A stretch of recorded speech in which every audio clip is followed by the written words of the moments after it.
beautiful thing right now. Rise and shine, it's a beautiful day.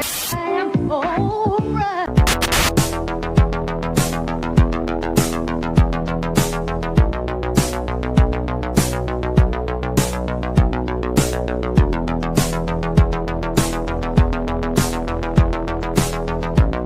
About a third of the building has been blown away. This is the bridge to the white lights.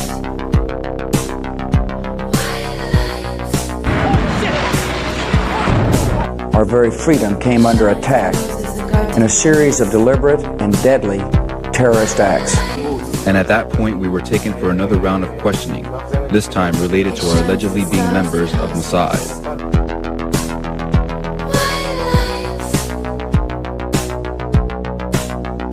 It's crazy evil.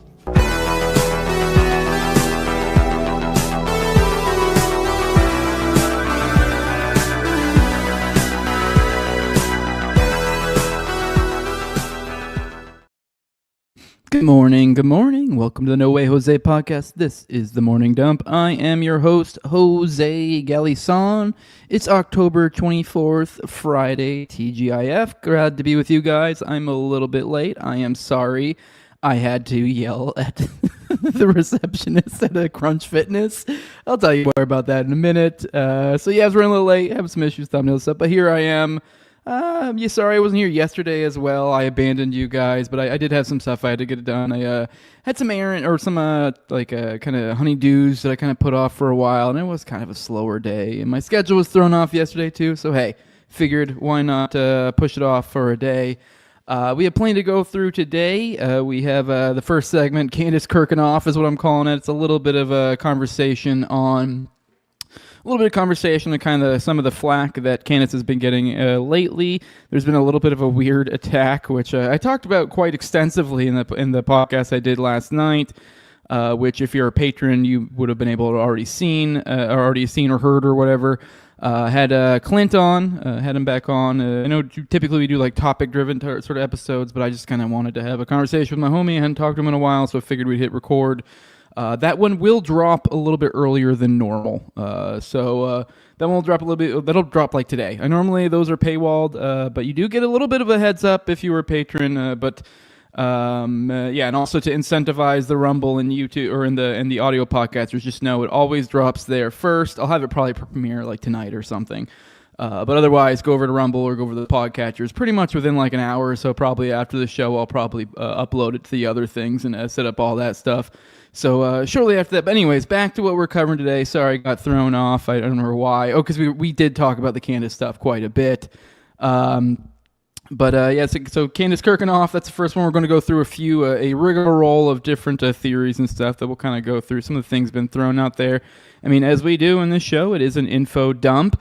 Now also Rogan's Fed Friends, which is, he literally had a Fed on. So I figured we'd talk about that and maybe kind of dig a little bit into this Fed, into his past, and I don't just kind of remind you some of the newer guys, some of the No Way Jose lore, because funny enough, it actually, I think, intersects sort of to, I guess you could say, research, I guess you could say, that's happened on this show, particularly the David Gletty interview we did forever ago. It kind of weaves in and out of that. Also, glowing October 7th Terrorizer. This is a story.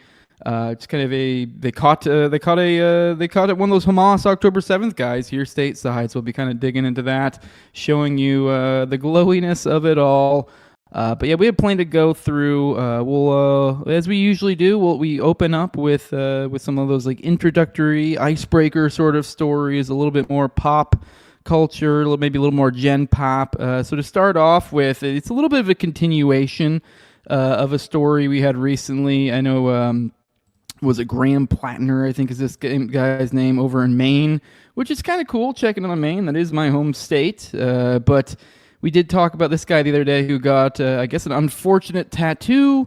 I mean, we kind of dug into a little bit. He had this skull and crossbones type thing, which I guess it's a very specific type of skull and crossbones that I guess he claimed he got while he's in the Marines. So perhaps he did. Perhaps I mean, and he kind of sells it off as kind of this innocent, just a Marine at a tattoo shop. Oh no, it accidentally has symbolism I didn't know about. okay, whatever. I'm actually completely open to that. I know a lot of people are like, oh, that's ridiculous. I'm like, I'm open to that. Now, I will say we did talk about him a little bit the other day and kind of got into his background a little bit. I believe he worked for Blackwater, so that you're like, oh. And now Nazi symbolism gains a little bit more meaning all of a sudden. It's no longer in the realm of just gay little lefty, oh, you're a Nazi. Now it's is this like a wink and a nod? Because, I mean, anyone who's dug into Gladio research and mercenaries, so it is like that is part of the symbolism that goes through that. So there's something now. I will say, I don't know. I'm still completely open to it. It's just some stupid fucking Marine bullshit. Whatever. I know it'd be easy for me to lean into fuck this guy. I've seen a lot of people kind of do that simply because he's a lefty. I don't really know exactly his state. I think he's some sort of Democrat or something of some flavor. But yeah, let's go ahead and watch this. Though he got it covered up, and it is quite rich what he covered it up with. If maybe some of you is a little bit more embroiled in symbolism and stuff, maybe can see why. I'll explain to you after. Hey everyone, Grant Plattner here. I want to talk to you about something. In 2007, when I was a young infantry sergeant in the Marine Corps, myself and some machine gunners I served in Fallujah and Ramadi with were on our third deployment. We were in a naval vessel and we pulled in for a Liberty port in Split, Croatia. We went ashore to do the thing that young Marines do, which tends to be carousing and sometimes getting tattoos. We wanted to get something that represented our jobs, our service, fighting in Fallujah and Ramadi as machine gunners. We went ashore, we found a tattoo parlor after a fair amount of heavy carousing, and we found a tattoo on the wall, a piece of flash that looked like a terrifying skull and crossbones. We thought it looked cool, and so we got it. I have had this tattoo for the last 18 years. I re-enlisted into the United States Army with this tattoo, where I was screened for hate and gang-related tattoos. I worked for the State Department as a contractor, where I got a full physical, which included screening my tattoos. I do want to say that means a whole lot of fucking nothing, but whatever. I guess aside from the fact that maybe it just wasn't like overt symbolism, the idea that you're like MEPS doctor or military or any of these, as if they're going to be like, oh, there's this super niche. Anyways, let's get back into it. I've gone through life with this thing, taking my shirt off, having photographs taken, videos taken. I've been very, very open in my life with the fact I had a skull and crossbones on my chest, because that's what I thought it was. It's come to my attention that it has a stark resemblance to a symbol that is used by neo-Nazis. And I want to say that was not the intent at all. And the idea that I've been going around with something like that utterly horrifies me. I know that symbols like this can be incredibly damaging to people, and the idea that I've had it all these years and it could have been read like that is incredibly troubling.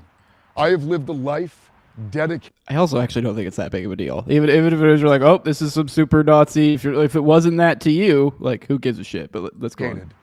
And that would have been the move. If it was me and it was one of my tattoos or something, they're like, oh, that's some. Oh, did you know that one actually could be interpreted as this? I'd be like, I don't fucking care. But fascism, anti-racism, and anti-Nazism. I think that racism and anti-Semitism are a long scourge on our society and a long scourge on our politics. And I should have just skipped right to the tattoo. I'm sorry. think it has no place in our world. For that reason, I have gone and gotten it covered up. Oh, Jesus Christ, it's audio there. All right, now here we are. Let's now we have the tattoo. I think we'll get a closer look in a second. I went to a tattoo parlor and I got this to cover up the skull and crossbones. It's a Celtic knot with some imagery around dogs because my wife Amy and I have two wonderful dogs that we love a lot. This far more represents who I am now than even the skull and crossbones did, which I thought that it was. This has come up because the All right, I don't give a shit about the rest of what he has to say. Now, all right, well, first off, one thing to point out here, that is definitely a gray wolf. Let's see if I can find actually a closer version of this picture. I should have probably, here you go. Here's a closer version of the picture. For one, it's not the greatest looking, but whatever. You're dealing with, whenever you're dealing with a cover-up, it is what it is. You're working with chicken shit, trying to make chicken salad. So, but you can see here there's a Celtic knot of some sort, and you see a wolf essentially busting out of something, it seems, and there's a Celtic knot of sorts. Well, it seems like this is probably likely, if I had to guess, symbolism for Fenrir, which is, for those who are aware of like Norse mythology, I make no claims to be I don't know, an expert in any of these realms, but I've gotten stoned a few times and gone down Wikipedia wormholes and stuff. But from what I've heard, that I've gotten weirdly interested in like Norse mythology or Greek, just like any other person has at weird points in their life. So I've dug a little bit into it, and I think this is, if I recall correctly, I believe on Ragnarok you had Fenrir. I believe is supposed to like either burst out of the moon or somewhere. I think Jormungandr is supposed to like burst out of the seas and envelop the world or some crazy. Anyways, essentially it's a symbol of the apocalypse of sorts. It's if I'm recalling correctly. I mean, so this might be a little bit out there, but symbolism-wise, it looks like Fenrir coming, breaking through, a symbol of the apocalypse. It's also Norse, with the Norse, Celtic, kind of pagan. Those are also extremely tied in symbolically into Gladio type things, for those who have dug into it. There also is the Grey Wolves, which are probably one of the most prominent Gladio groups, I guess you could say, is the Grey Wolves. I believe that was in Turkey. I'm a little bit shaky on my details of that, but so... It's funny, I guess, in a sense, if you are trying to avoid the lefty criticism of like herder Nazi, then like, okay, you successful. But if you are like, some sort of schizo, parapolitical, conspiratorial, like other thing that goes into this, like, why are you getting Nazi tattoos is not a neo-Nazi that's been to prison or something in the 2020s, like, or I guess probably 2010s or 2000s for him. Why are you getting, I don't know. So, I mean, yeah, once again, just as cool skull and crossbones, though, so who knows? It could just be a cool skull and crossbones, but I just find it funny that whether it was intentional or not, I mean, all the schizos out there have pointed out, like, hey, at least the ones that are sniffing on the ones that we, the sort of trails that we would be concerned about, they're like, oh shit. Whereas, like, I guess if you are a lefty, you're like, oh well, I don't see no Nazism now. Then you're like, okay, I guess you're cool. Like, I guess we're good now. But I don't know, just found that funny. I figured you guys might enjoy that as well. Let's get into the next one. Oh yeah, and then more on this. I'm sorry, I meant to kind of pair this with this more organically, but here is Ryan Broderick, and he's saying, and what he's saying here is a fascinating platform story happening around the Graham Plattner stuff. The source of almost all the discourse on X right now is an account that only had 70 followers at the start of the week. Isn't a real main news outlet, and was created in August. So even more to this schizo, like, whatever the fuck. I mean, obviously this would be the person working, at least to us it looks like, at least is working against them or whatever, some sort of op-ed or oppo research or whatever. But I don't know, maybe if for those who go down the full-on Masonic theater schizo route, you're like, dude, what the fuck is this? Because it is, if you are kind of getting conspiratorial, it is kind of playing off both ends. I don't know. I do find it interesting. I've also seen plenty of people then, in these comments being like, well, they just did really good research. And you're like, yeah, I guess. So that is a thing that can happen.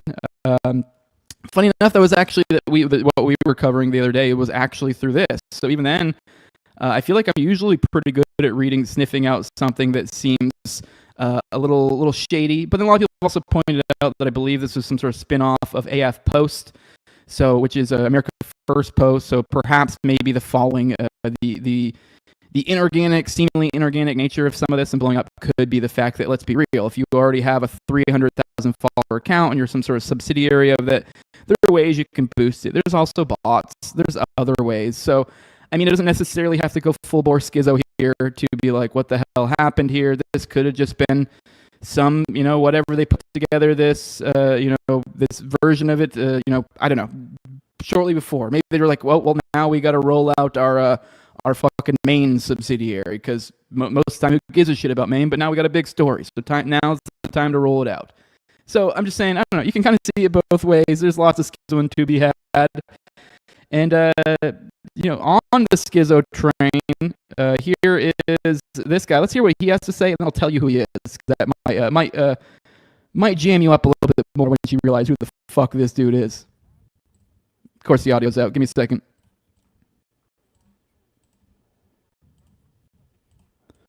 One second, bring it back up. Here we go. All right. The Bible proves that the Jewish people are the most unique people on the face of the earth. They are a chosen people. They are a covenant people. They are a cherished people. They are the apple of God's eye. The unchallengeable fact of the Bible is that Israel and the Jewish people are unique. Listen, Israel did not choose this uniqueness. God chose it for them. Listen to David's prayer in 1 Chronicles 17:20. It's one of the most powerful words in the scripture. O Lord, there is none like you, nor is there any God beside you. And who is like your people Israel? Listen, the one nation on the earth whom God went to redeem for himself as a people. Chosen and still cherished. Deuteronomy 7:6, for you, Israel, are a chosen people, a holy people to the Lord your God. The Lord your God has chosen you to be a people for himself. Listen to this next sentence. A special treasure above all the people on the face of the earth. That includes the United States of America.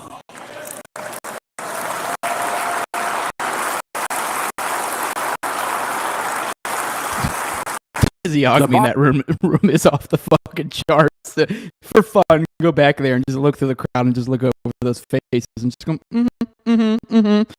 Anyways, this is John Hagee. This is at Christians United for Israel conference, which we saw a clip of this the other day when I showed you Senator Ted Cruz. He had a little talky talk there, and we kind of pandering for Israel. I believe that was a clip where he was going on about how he's quite rich. But this guy spoke there, and obviously you aren't guilty by association. But these are the speakers at this event. And what he's saying here is the Jews are chosen people above all the people on the face of the earth. And then apparently he says that it includes the USA, which is kind of a warped perspective to have on this, I guess. But hey, that is this is your brain on Christian Zionism. Which, little side tangent, I'm kind of curious what you guys' thoughts are. Drop this in the comments, actually.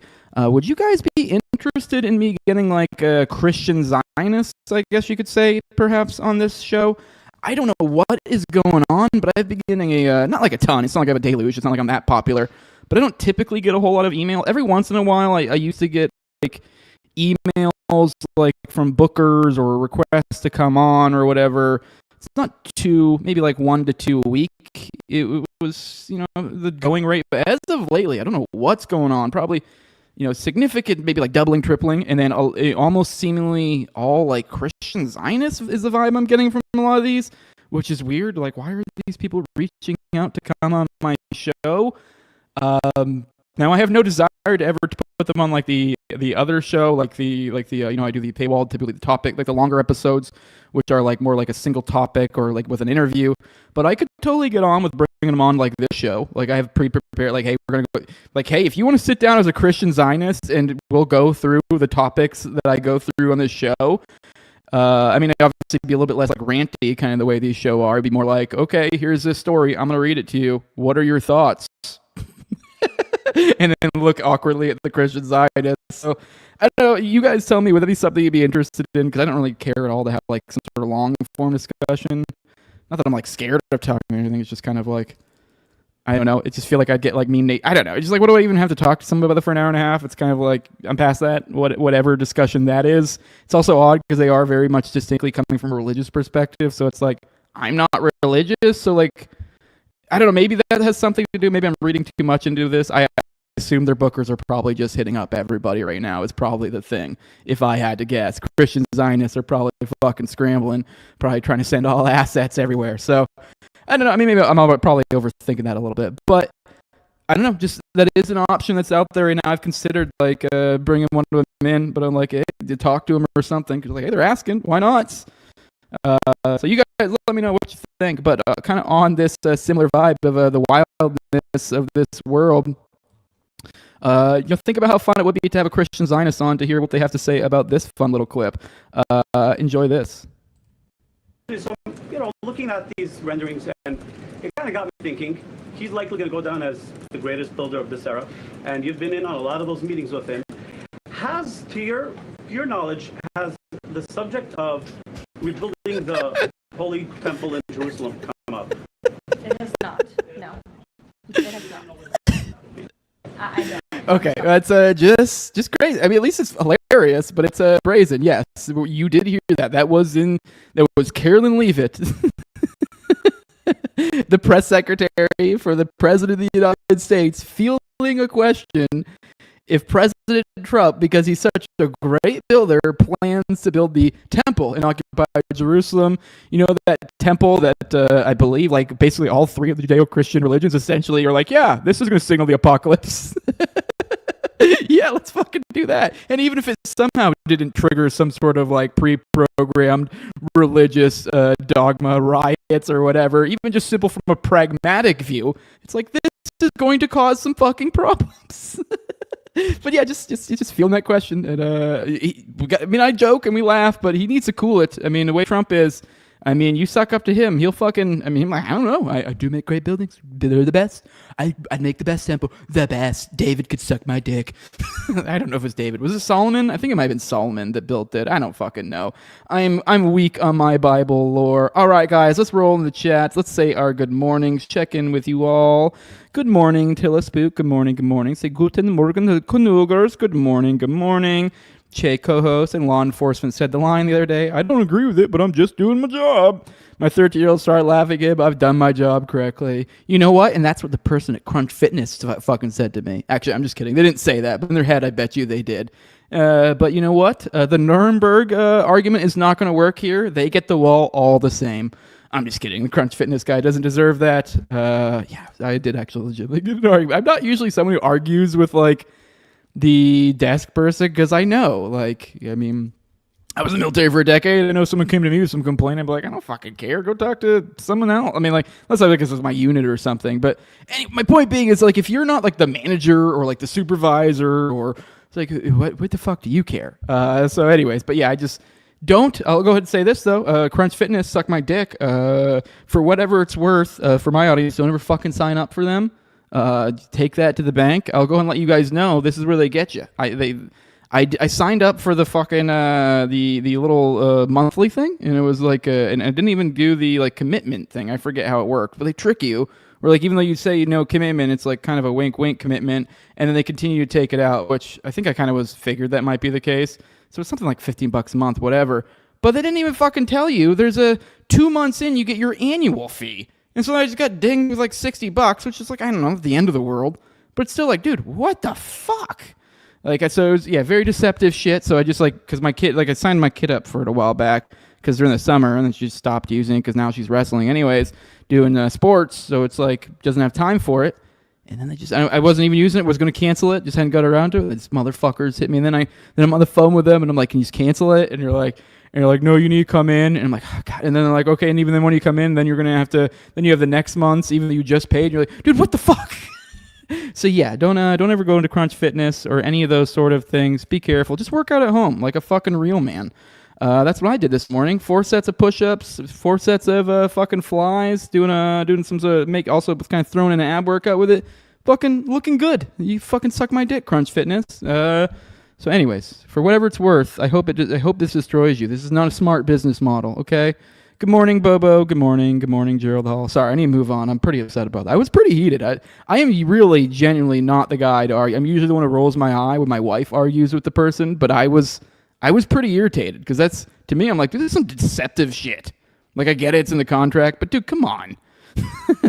And didn't want to work with me at all. And you're like, I mean, I get it, but like, I don't know, whatever. Good morning, John Doe. Good morning. Good morning, Bug Fights. Good morning, Blake ESS. Good morning. Bug Fight says, I swear I saw on Twitter that you were not coming. Well, that is lies. That was for yesterday, probably. You probably saw my tweet from yesterday. Good morning, Jake Moore. He says, hitted. He says, your show reminds me to take my morning dump at work. Getting paid to dump is the American way, especially if you're working for the government. Please, I do encourage you to go poop. But yeah, definitely stay regular, folks. Good morning, Mike Mortal. Good morning. No Name. Good morning. Who else we got here? Anyone else in the chat? Good morning, Alien Big Cat. Rogan has fed friends. Never. Not Joey. Good morning, Knife Safety Plus. Says I'm Semper Fi and I like to shower with guys. Yeah, who doesn't? Good morning. Who else we got in here? Good morning. Let me see. Bugfight says, I was incredibly damaged by your tattoo. I saw it and have not been able to sleep for days. Yeah, like who gives a shit? Good morning, Romulix. He says, cringe struggle session. Was it a swastika or not? Exactly. That's like, I do think at the end of the day, this is all gay, but if you're like, it does feel weird, especially with my schizo mind, that you're like, you made this whole thing. It seems there might be a contrived component of like even the story in the first place. And then you're like, so it is this gay struggle session and him being like, yeah, that's right. I shouldn't have some Nazi stuff. And then you're like, well, it kind of really wasn't. And then even if we are going to look into it, you're like, that is, I mean, if there is any there, if anything, it's like, it's not the gay lefty, oh, you're a Nazi. It's the like, what is going on here? You're some weird fucking mercenary at a period of time where Blackwater was known for working with CIA. A little sketched out, and you're having these like borderline overt Gladio symbolism thrown in her face. So, like Polish death squads, Nazi death squad, fucking skull and bones. Like, while I'm like, maybe it could have just been a skull and bones. It's like, this is some like death squad, like fucking Gladio unit shit. Like, that's what it is. Good morning, everybody. Good morning, Fred44. Sorry, I didn't give you the NSFW warning. I'm sorry. Good morning. Justin Valentine saying, I wish I could have become a tattoo artist or went to tattoo removal. They are both cleaning up right now. I mean, maybe. I mean, you say that, but like, I haven't gotten tattoos since like 2020. I'd love to, but it's just not a priority in any way, shape, or form. I just not so. I mean, obviously, I'm just one guy, but just with the tattoos are very much like a luxury item. So, I mean, in the way the economy is, I don't know. I mean, maybe they're doing well. I really don't know. If any tattoo artists are in the chat, let us know. What is your feelings on the tattoo economy right now? Gerald says Austin and Jacob are going on JJ Fance's show tonight around 9:30 p.m. Unfortunately, I'm going to miss that one too. Okay, well, cool. Sorry though.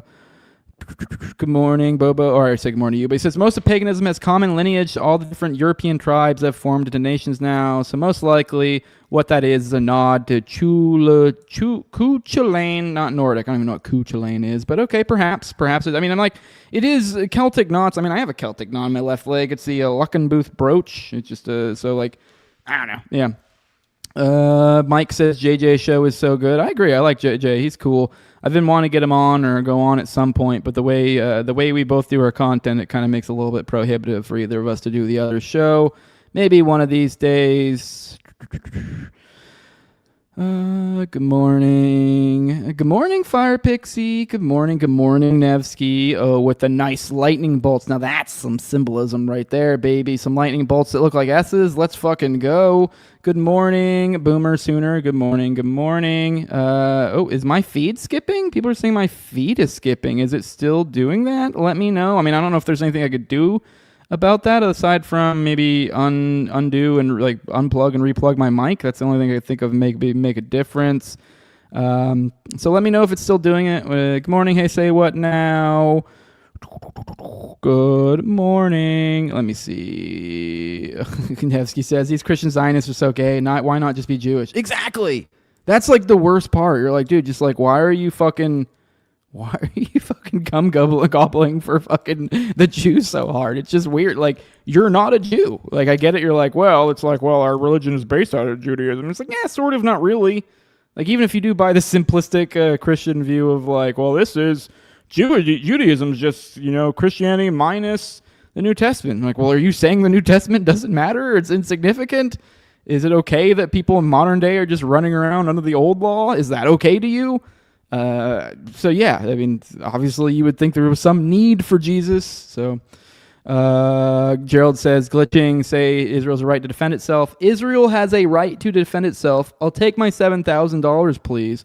Or at the very least, please make this stream stop chopping up. The audio stuttering's pretty rough, they're saying, but this is still 10 minutes ago, so maybe something's cleaned up since then. All right, good morning, Tony Chin. Good morning. Good morning.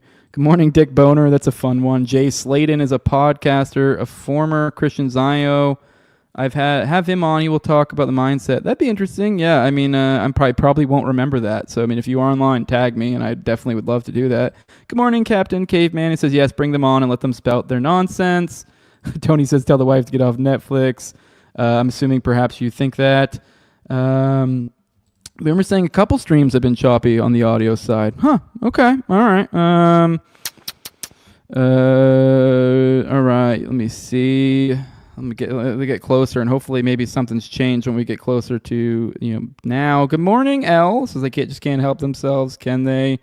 I got more people asking about the skipping. All right. Once I get caught up on the chat, I think I might try to do something about if it's still doing that. Good morning, Mustache. Good morning. Good morning, JC. Good morning. Good morning.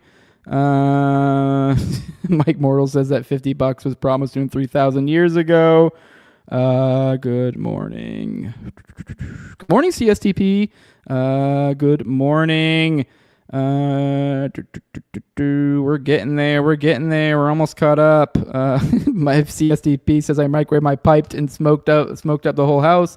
Fucking 50 degrees out, and I got the damn attic fan on. Why are you microwaving a pipe? Is that a weed thing? I've never heard of people doing that.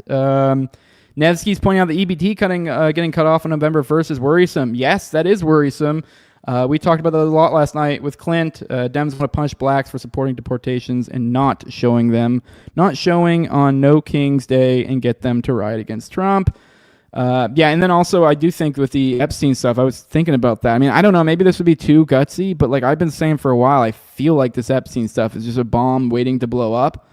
But it's like, so if you have an inevitable bomb, what do you do? It's kind of my perspective, and I am like seeing now. I didn't even think about that component, like the riotous nature that could occur around November 1st. And if you pair that with that, I know it sounds crazy because you'd be like, could they really, like, if you had crazy corruption coming from the government, but simultaneously having crazy mayhem coming from the people? Well, that's the best argument. I mean, at the time that you look the worst, you're simultaneously being given the best argument, for the people, generally speaking, that you need to take control to stamp out chaos. So, I mean, the point being is it's like kind of the perfect time to kind of put that back for that stuff. Like, I mean, like it could be, you kind of also then kind of can obfuscate to what degree the rage is rage against, the powers that be for what they almost certainly did, or that's just, that's the poor's mad they don't get their monies. I don't know. I don't know. Maybe I'm getting a little too conspiratorial there, but I didn't even think about the November 1st thing till I talked about Clint last night. I'm like, oh shit. Mustaches love the community here. Noticing is widespread. I do love this community. I love that what live streaming has done for this show. Oh hell yeah. Nevsky's saying it's working now. Yes. Fuck yes. Perfect. Good morning, doctor. I did not want to have to deal with troubleshooting midstream. Great. Awesome. So good. 46 in the chat is what Bobo's saying. Only 26 lights. Bump that shit up. You're asking for recommendations, Bobo, for books? I don't know what books you're talking about. All right.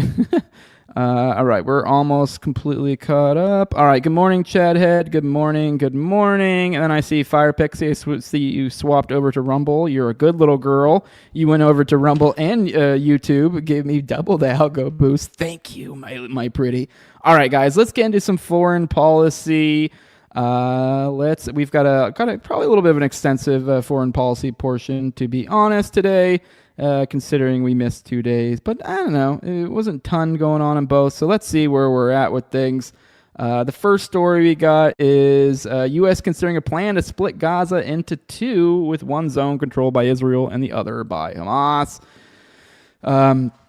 Under the plan, reconstruction could only take place in the Israeli-occupied area until Hamas disarms. No reconstruction funds will be going into areas that Hamas still controls. Jared Kushner, President Trump's... sorry, I just had a brain fart. Sorry, I just realized I think I put my shit out of order, actually. Damn it, whatever. All right, this might be not in the order I meant to present it. I just realized, shit, I had this tab in the wrong spot, but whatever. This is what you guys get in the dump. It is stuff we throw together real quick, a little info dump, like I say. But all right. Anyways, so this is a little bit more, there's been a lot of stuff that's gone on there in the past couple days. So just letting you guys know, this is a today story, just so you know where this fell into places. But on Wednesday, actually I'm retarded. I'm looking at this now, and this actually is from yesterday. So I did put in the right spot. I'm an idiot. Sorry. Disregard. The Wall Street Journal reported on Wednesday the U.S. and Israel are considering a plan for Gaza that would divide it into two. Sorry, I accidentally reread that. My bad. I threw myself off and got all out of the thing. Anyways, there are considerations happening now in the area that IDF controls as long as that can be secured to start the construction as a new Gaza in order to give the Palestinians living in Gaza a place to go, place to get jobs, and a place to live, he said. The journal said Arab mediators are alarmed by the plan because they fear dividing Gaza could lead to a zone of permanent Israeli control inside the Palestinian territory, and they are unlikely to commit to deploying troops as part of a peacekeeping force if the U.S. and Israel move forward with the idea. A long-term or permanent Israeli military occupation of parts of Gaza could also lead to the reestablishment of Jewish settlements in the Strip. Which, let's be real, we all kind of knew this. Something settler leaders and some officials in the Israeli government have made clear they want. There will be Jewish settlements in Gaza, Smotrich said a few days after the ceasefire went into effect. So, which is unsurprising. I mean, they've been saying this stuff for a while. The Israeli newspaper Haaretz said in an analysis of Kushner's vision for Gaza that the plan would amount to something like the West Bank-ification of Gaza, a scenario that has become dangerously more likely since the ceasefire went into effect. Oh, I see what I did now. I accidentally moved the tab earlier. That's what confused me. And there was another morning show that I wanted to play, but I guess it works out. The other morning one we have, it kind of perfectly fits in the foreign policy. Anyways, I got my tabs out of order. That's where I got all befuddled there. Anyways, Gaza has already effectively been divided into two, with Israel controlling about 58% of the territory, and Hamas has reestablished control in the areas that IDF withdrew from. Israeli-backed gangs and militias are also controlling territory under IDF protection, Israeli-occupied area. So essentially, it's like they've kind of broken off areas, and they're giving Hamas their own portions, and then they're kind of essentially keeping some. And now money-wise, like going forward, basically they're being like, we won't give any aid or not aid. Maybe they'll still, I don't know what the conditions of aid are in those areas. But so far as anything monetary or anything like that, like it's going to be, everything's going, which I guess to some degree that makes sense. You know, you're only going to fund your areas.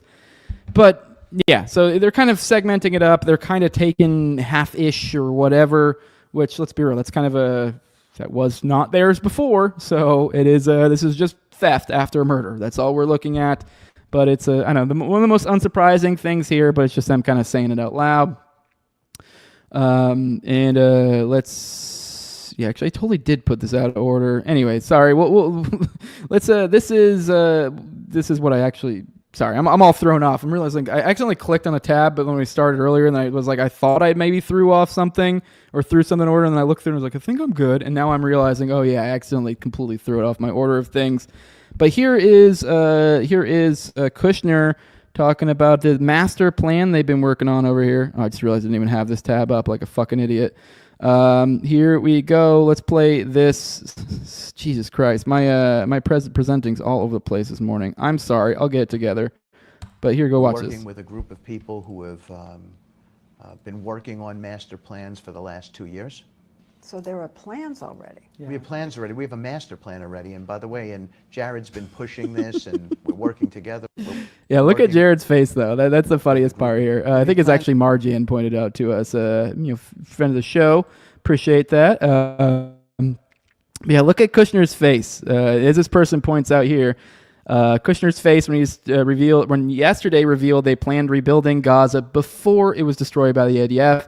This isn't a peace deal. It's a seizure of Palestine.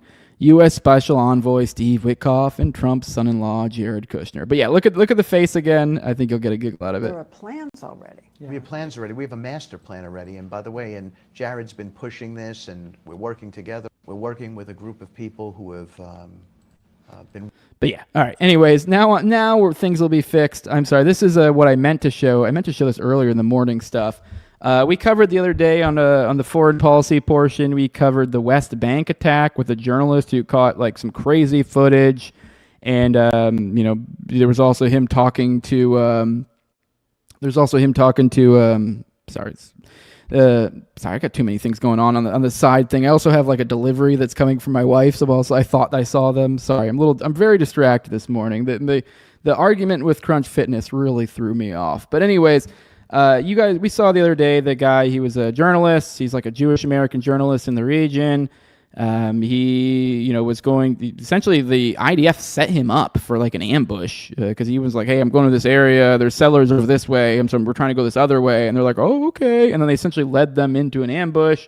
They let the embassy know, the U.S. embassy know about it. They were basically like, oh, we basically can't do shit for you. And caught all this stuff. He caught on footage a woman being clubbed over the head. Pretty barbaric shit, and then this is just absolutely insane. Just see the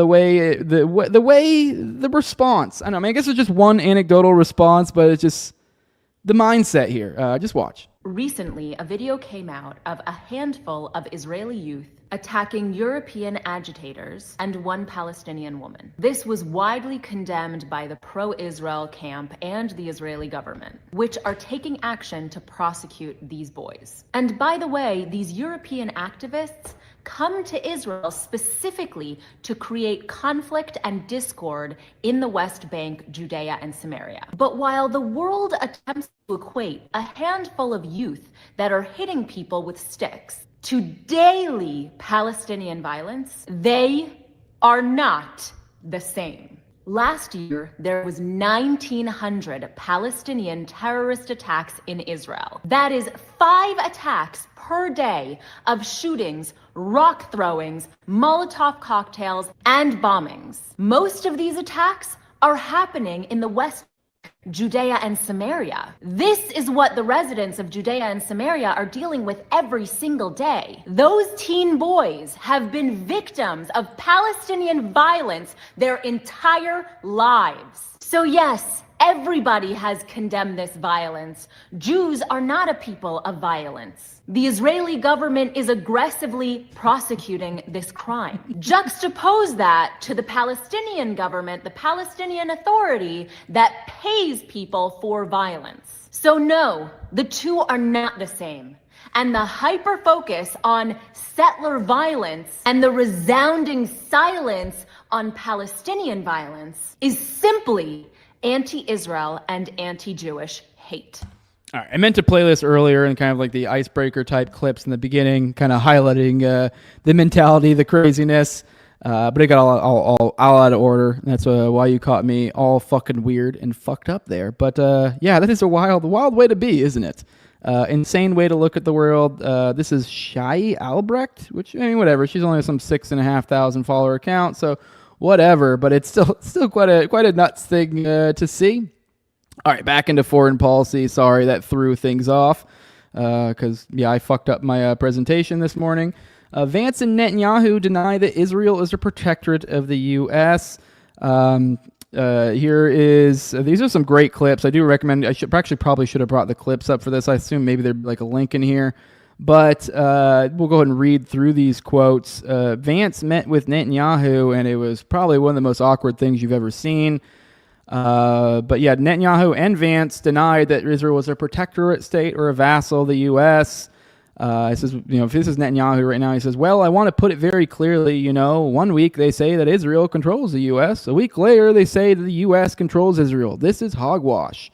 He told reporters at his office in Jerusalem before holding a meeting with Vance. Now, keep in mind, the look at the picture here. They're literally right next to each other. And if you look at the clips, they are right next to each other as these quotes are going on. Now, the first one I just read to you, that was before. But, all right. And I think this one is as well. We have a partnership, an alliance of partners who share common values and common goals. We can have discussions, we can have disagreements here and there, but on the whole, I have to say that over the past year, we have had agreement, the Israeli leader added. Addressing the question, Vance said, "We don't want a client state, and that's not what Israel is. We want a partnership. We want an ally here." He goes, "It's not about monitoring in the sense..." Oh, never mind. Now, somebody also asked him about kind of like the babysitting type thing of this whole... And here's what he had to say. He says, "It's not about monitoring in the sense of, you monitor a toddler. It's about monitoring in the sense that there's a lot of work. A lot of good people are doing that work. And it's important for the principals and the administration to keep on ensuring that our people are doing what we need them to do." So, it is kind of like monitoring in the sense of, monitoring a toddler. The New York Times reported on Wednesday, there is concern within the administration that Netanyahu may vacate the ceasefire deal, and the strategy is for Vance, Kushner, and Witkoff to prevent him from restarting the full-scale bombing, which is what we've kind of been talking about the show. That's what makes the most sense. And then we have Vance with more pretty surprising rhetoric, I have to say. Another thing we talked about a lot last night, me and Clint, and kind of what this may mean for the future. Now, obviously, I think Vance is a political creature. I think he is a swamp homo. And but I think he knows the way the winds are blowing. I think he's, I think some of the weird trolling we've seen of him lately too is almost this weird, like, sort of mimetic behavior of Trump, like he's trying to take over. And then also we have he has been pretty, like, some of these recent statements. And then also I think what I'm hearing is he's over in Israel. There was like pictures that they've promoted of him at like Christian churches and stuff, but no at the wall. And there's also lots of rumors floating about that AIPAC's been scurrying and trying to tell their people to like find ways kind of conceal the money more, so they don't, because they're basically being like, you don't want to be show that you're associated with us, but kind of still want to be. So yeah, we're in a weird time where I think some of the politicians, especially younger ones like Vance, it's like, well, you have your future to think about, and this stuff matters. So Vance said on yesterday, he criticized the Knesset vote that advanced a bill to annex the West Bank while he was visiting Israel, calling it a stupid political stunt. The vote on Wednesday was a preliminary step, and the bill would need to be voted on 3 more times before it comes to law, something that's not expected to happen. The vote was supported by some parties in the ruling government coalition, but it was opposed by Netanyahu's Likud party, which called it a stunt meant to harm relations with the U.S. That's actually kind of interesting. I did not know that little factoid that the Netanyahu, the Likud actually voted against it. Okay. Before departing Israel, Vance was asked about the vote and said he was told that it was a political stunt, that it had no practical significance and was just symbolic. If it was a political stunt, it was a very stupid political stunt, and I personally take some insult to it, he said. Vance said that the Trump administration opposes Israeli annexation of the West Bank. The West Bank is not going to be annexed by Israel. The policy of the Trump administration is the West Bank will not be annexed by Israel. That will continue to be our policy. And if people want to take symbolic votes, they can do that, but we certainly weren't happy about it. While the administration opposes annexation of the West Bank, U.S. Ambassador to Israel Mike Huckabee has said the U.S. won't get in the way of the expansion of illegal Jewish settlements, which amount to de facto annexation, and the U.S. military aid continues to fuel the Israeli occupation of the Palestinian territory. Netanyahu and his Likud party also ultimately want to annex the West Bank, having supporting a non-binding resolution earlier this year that called for the annexation. But it's clear Netanyahu doesn't want to force the issue right now, which totally makes sense. And now we have Marco Rubio has joined the babysitting. How clever. Now here's what he's had to say. He said, the president has made this a top priority, I think, as evidenced by the fact that both Steve Witkoff and Jared Kushner were here for much of the week, and the vice president just left. So I'm here now today because this is a priority. It's a very important achievement, but there's more work to be done and bigger achievements that lie ahead. And so we're here to work on that, and we feel very positive and confident that we're going to get there despite substantial obstacles, he added. So we have more babysitting occurring. And at the same time, we have Bibi appointing some of the future technocrats. Some of the people fitting in this are, ghouls, like the architect of the Gaza Humanitarian Fund. The murder factory they set up in Gaza? Yeah, well, the guy running that, well, he gets to be one of the technocrats overseeing Gaza aid and ceasefire. And then also on the Venezuelan front, we have Trump suggests U.S. strikes on alleged drug shipments on land are coming soon. said on Wednesday that U.S. strikes on alleged drug shipments on land could be coming soon amid the U.S. bombing campaign targeting boats in Latin America. Here's what you say. We will hit them very hard when they come in by land. And they haven't experienced that yet, but now we're totally prepared to do that. We'll probably go back to Congress and explain exactly what we're doing when they come to land, the president said. The president previously told Congress he believes the U.S. is now in an armed conflict with drug cartels. Trump has framed the airstrikes as self-defense, pointing to large numbers of drug overdoses in the U.S., but they are primarily caused by fentanyl and other synthetic opioids, which don't come from Venezuela. And then on this, they hit the 9th boat. They hit another boat. We're up to 9 now. So enjoy this fun little snuff film. It is muted, by the way, before everyone says there's no sound. So don't everyone say it's muted. I know there's no sound. So cool. There's some more murder. Murder on the high seas. Murder. That's nice. Great. Cool. So yeah, they killed more people. They killed another person. So I think this is probably going to be the consistent thing for a while. I hope they don't expand to the land, but who knows? They may even go full on They may.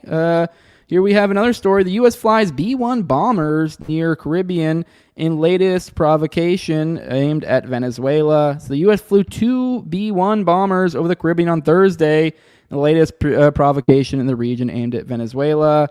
And I believe Trump essentially, he called this false, but then, people looked up later and you were able to look at flight trackers and they were there. So this is not a good look. Flying bombers over there. And then also last week, he flew 3 B-52s over there. So he's been kind of semi-regularly flying bombers over there, which I guess you could just kind of be getting them used to your bombers getting nearer and nearer to their border. So not good. Not good at all. All right, guys, that's all we have for foreign policy. We'll get into our main topics here in a minute. Let's check in with the chat. Ooh, we got a bunch of y'all in here now. We got like over 60 of y'all. Hit that like button. Let's bump those numbers up. Get more people in here. Once again, sorry, I fucking fucked up at the beginning of the episode. Holy shit. I don't know what that flub was. That was weird. My stuff was all out of order. But I do have like a bajillion tabs and have like usually a fairly like relative idea of the order in that which I want to do it, because I'm kind of like, oh, I can connect that, flow this into that. And then when I get one all other, I'm like, it's like the, does not compute type thing. So it took me a minute. Sorry. You get to watch my thinking in real time. All right, let's check through. Let's roll through the chat real quick. Justin saying Palestinians are being used as cannon fodder in the West Bank. They're being sent in from Europe and the U.S., but it's because their parents' and grandparents' land was stolen years ago. Oh, by the way, I kept seeing you guys were talking about a book club. I actually really, really like that idea. I mean, I don't know. So, if there's anything I could do to help that or what we can do. I mean, once again, I do remind you guys, we do have a Telegram, so this would be the perfect place. If you are a supporter, you could set up these sort of things. Look right up here. You can see the QR code, the low level $2, patreon.com/nowayjose2020. By the way, mustache, I do have that link. I'll send it over to you shortly after the show, so you can get into the Telegram. But yeah, that would be a good place to set it up. I do think that would be cool. Maybe something there. I don't know. All right. Dell says, turns out the thing escaped Antarctica goes by J.D. Vance these days. Yeah, that's actually a pretty good line. That makes sense. He is a little chameleon, isn't he? We defeat the wrong enemy. Ever true because it keeps repeating. Ever true because it keeps repeating. 100%. Good morning. Bump up the likes. I guess there's only 33. I had 66 people and 33 likes. We got some occult shit going on. So let's fix that. Bump those numbers up. Let's get it over to 100, baby. Save my soul by bumping the like button. Yes. Book club for something crazy like I the Chicken Hawk. Yes.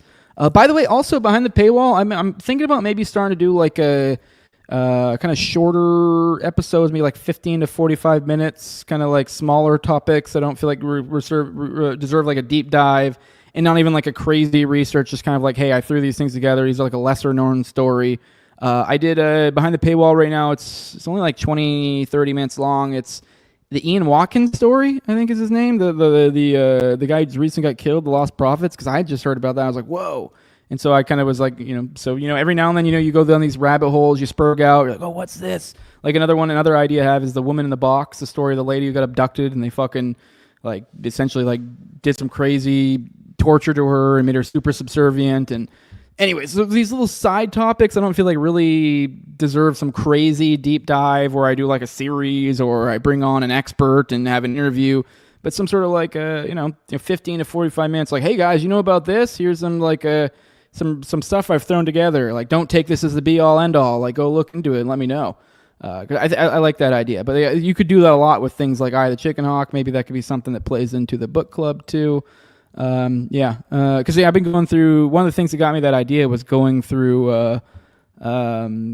back through Program to Kill. There's a lot of like little stories in there and you're like, oh, this guy, like Leonard Lake or something. Like I've considered maybe doing like a Leonard Lake episode where you just kind of throw that stuff together. Anyways, I'm getting sidetracked. Let's see what else we got. And then you say, okay, they talked about me again. It's cool. Well, I guess I'm already on. I don't feel as gay, listening to a podcast, trying to hear my name in it because I was already listening to it. So that's cool. I just know I have a little treat at the end of it. So that's nice. Jay Coho says, I have a tattoo of an overweight squirrel on my inner thigh. That's how we know. That's how we know you're one of them. Jay. Mustache says that Ian Watkins story was wild. Yeah, it is wild. I'd never heard about it. And it blew me away too, because I was like a big like metalcore guy, like especially during that era. Like I was really into music. It was my thing. And I was like, I never heard of the guy, and I didn't know about all this. And it's obviously like my thing now is like kind of parapolitical type stuff. And you're like, so it's like a merging of like two of my things. And I'm like, whoa, shit. All right, what else we got in here? Bump that up. Bobo's saying only 37 likes. Get that shit up there. Bobo says, yes, quick 15-minute episodes would be fun. Yes, it would be. Or I don't know why I said that. But yeah, I hope you guys like it. It was my first one doing it in that format, so I do think it was a little rough, but I'll try to get better. I'll try to, work on a little bit, work on that sort of content. I'll get better at it. I'll try. But it was my first outing. I hope you guys like it. All right, let's get into the main topics.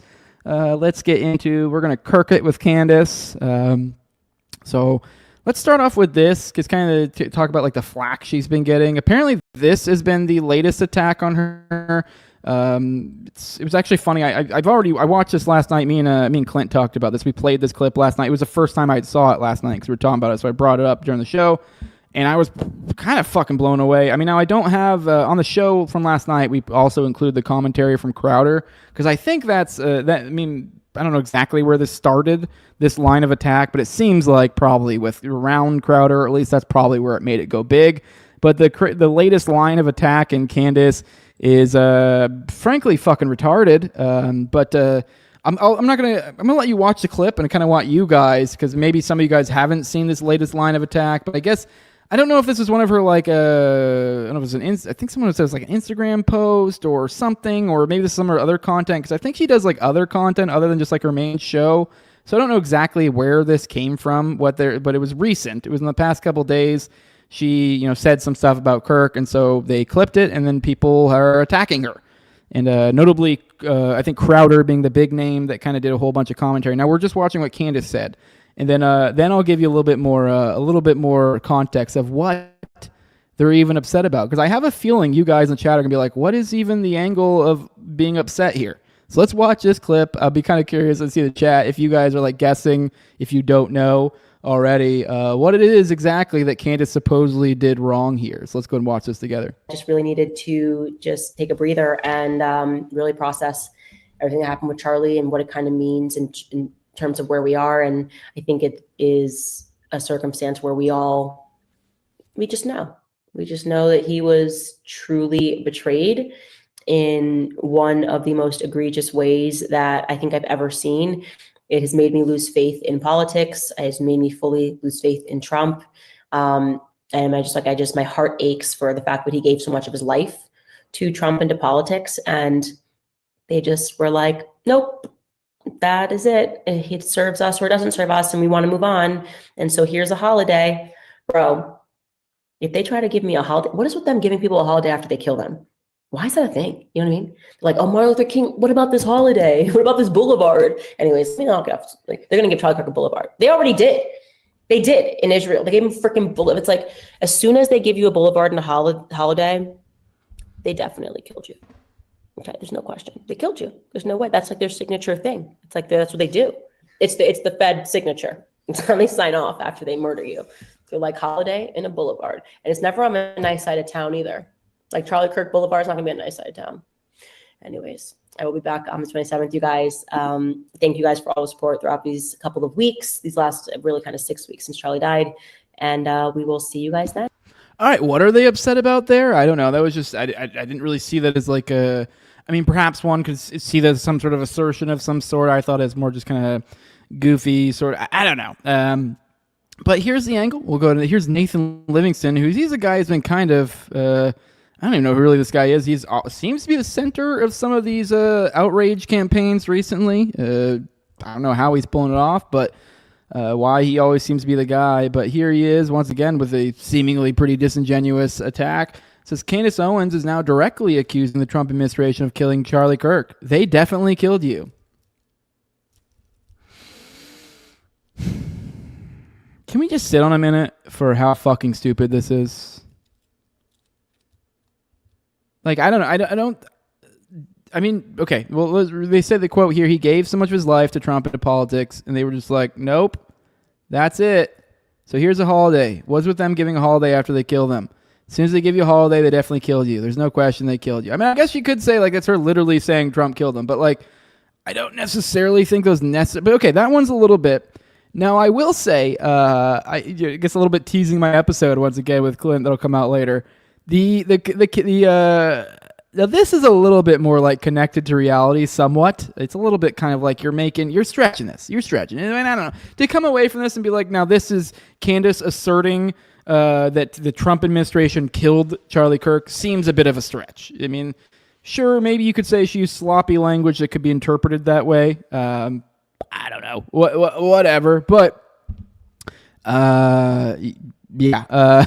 Now, Crowder's commentary though gets astounding. Now he also then for some reason takes this and connects it to therefore she's also shitting on Erica Kirk because Erica Kirk had been like, has literally been in close proximity to Trump, thanking him, been very nice, seemingly happy about his proximity to the situation.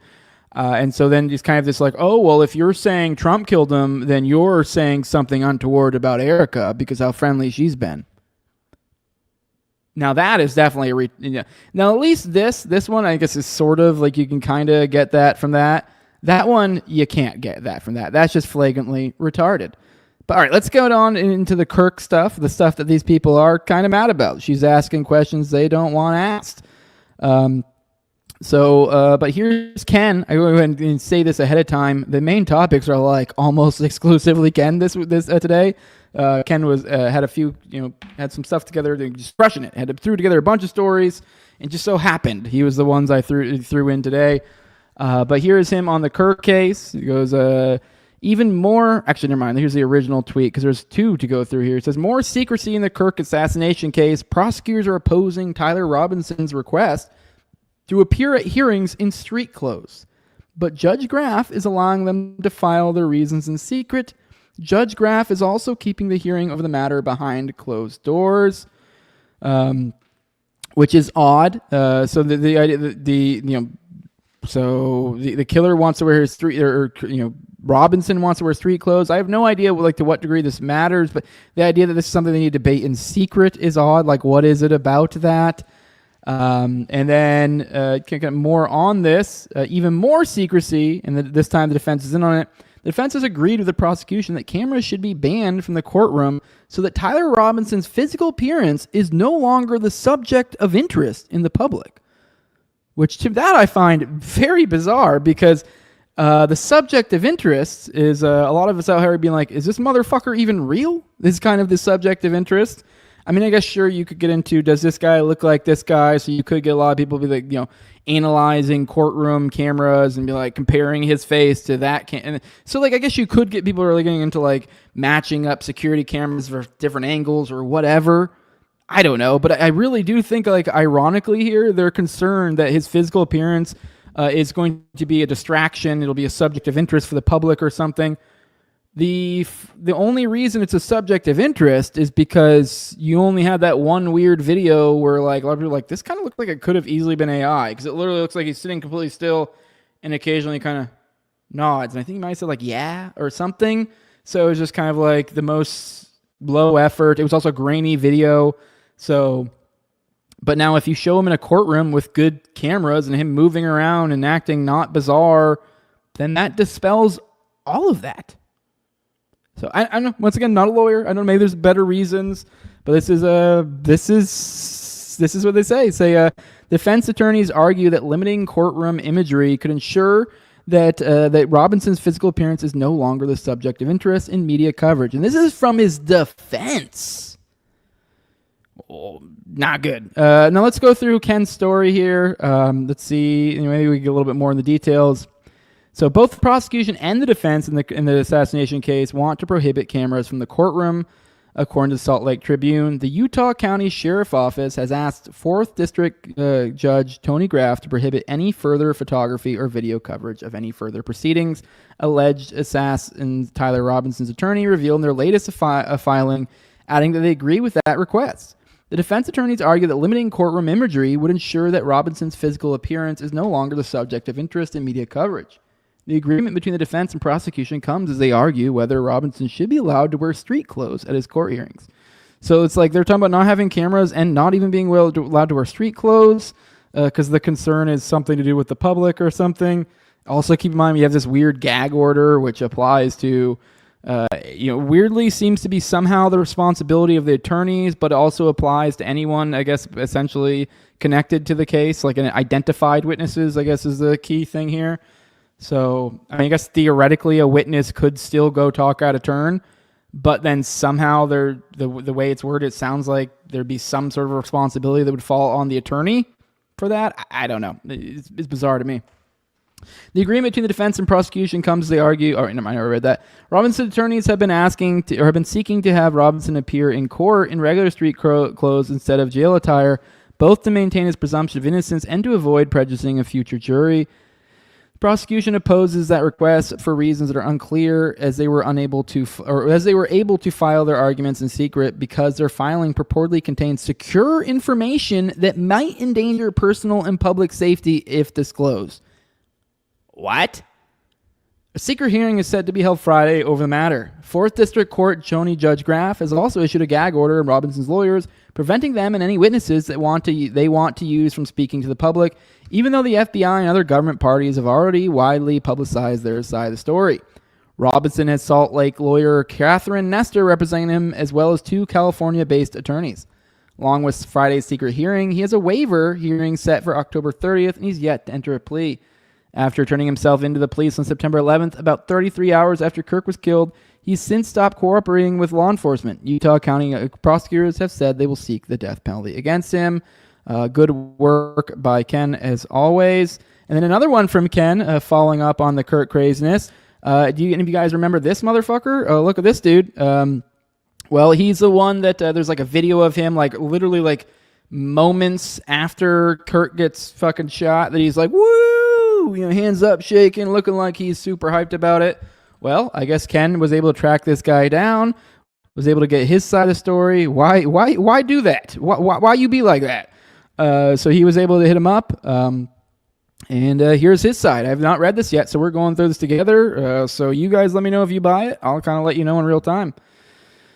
Man subject to Charlie Kirk assassination conspiracies ostracized from his community is what this piece is. It says, you do need to get the death penalty. You are part of the assassination. You are a co-conspirator. Karma is actively looking. David and will get right soon. Trust. You will die and your family will watch. I'd kill him.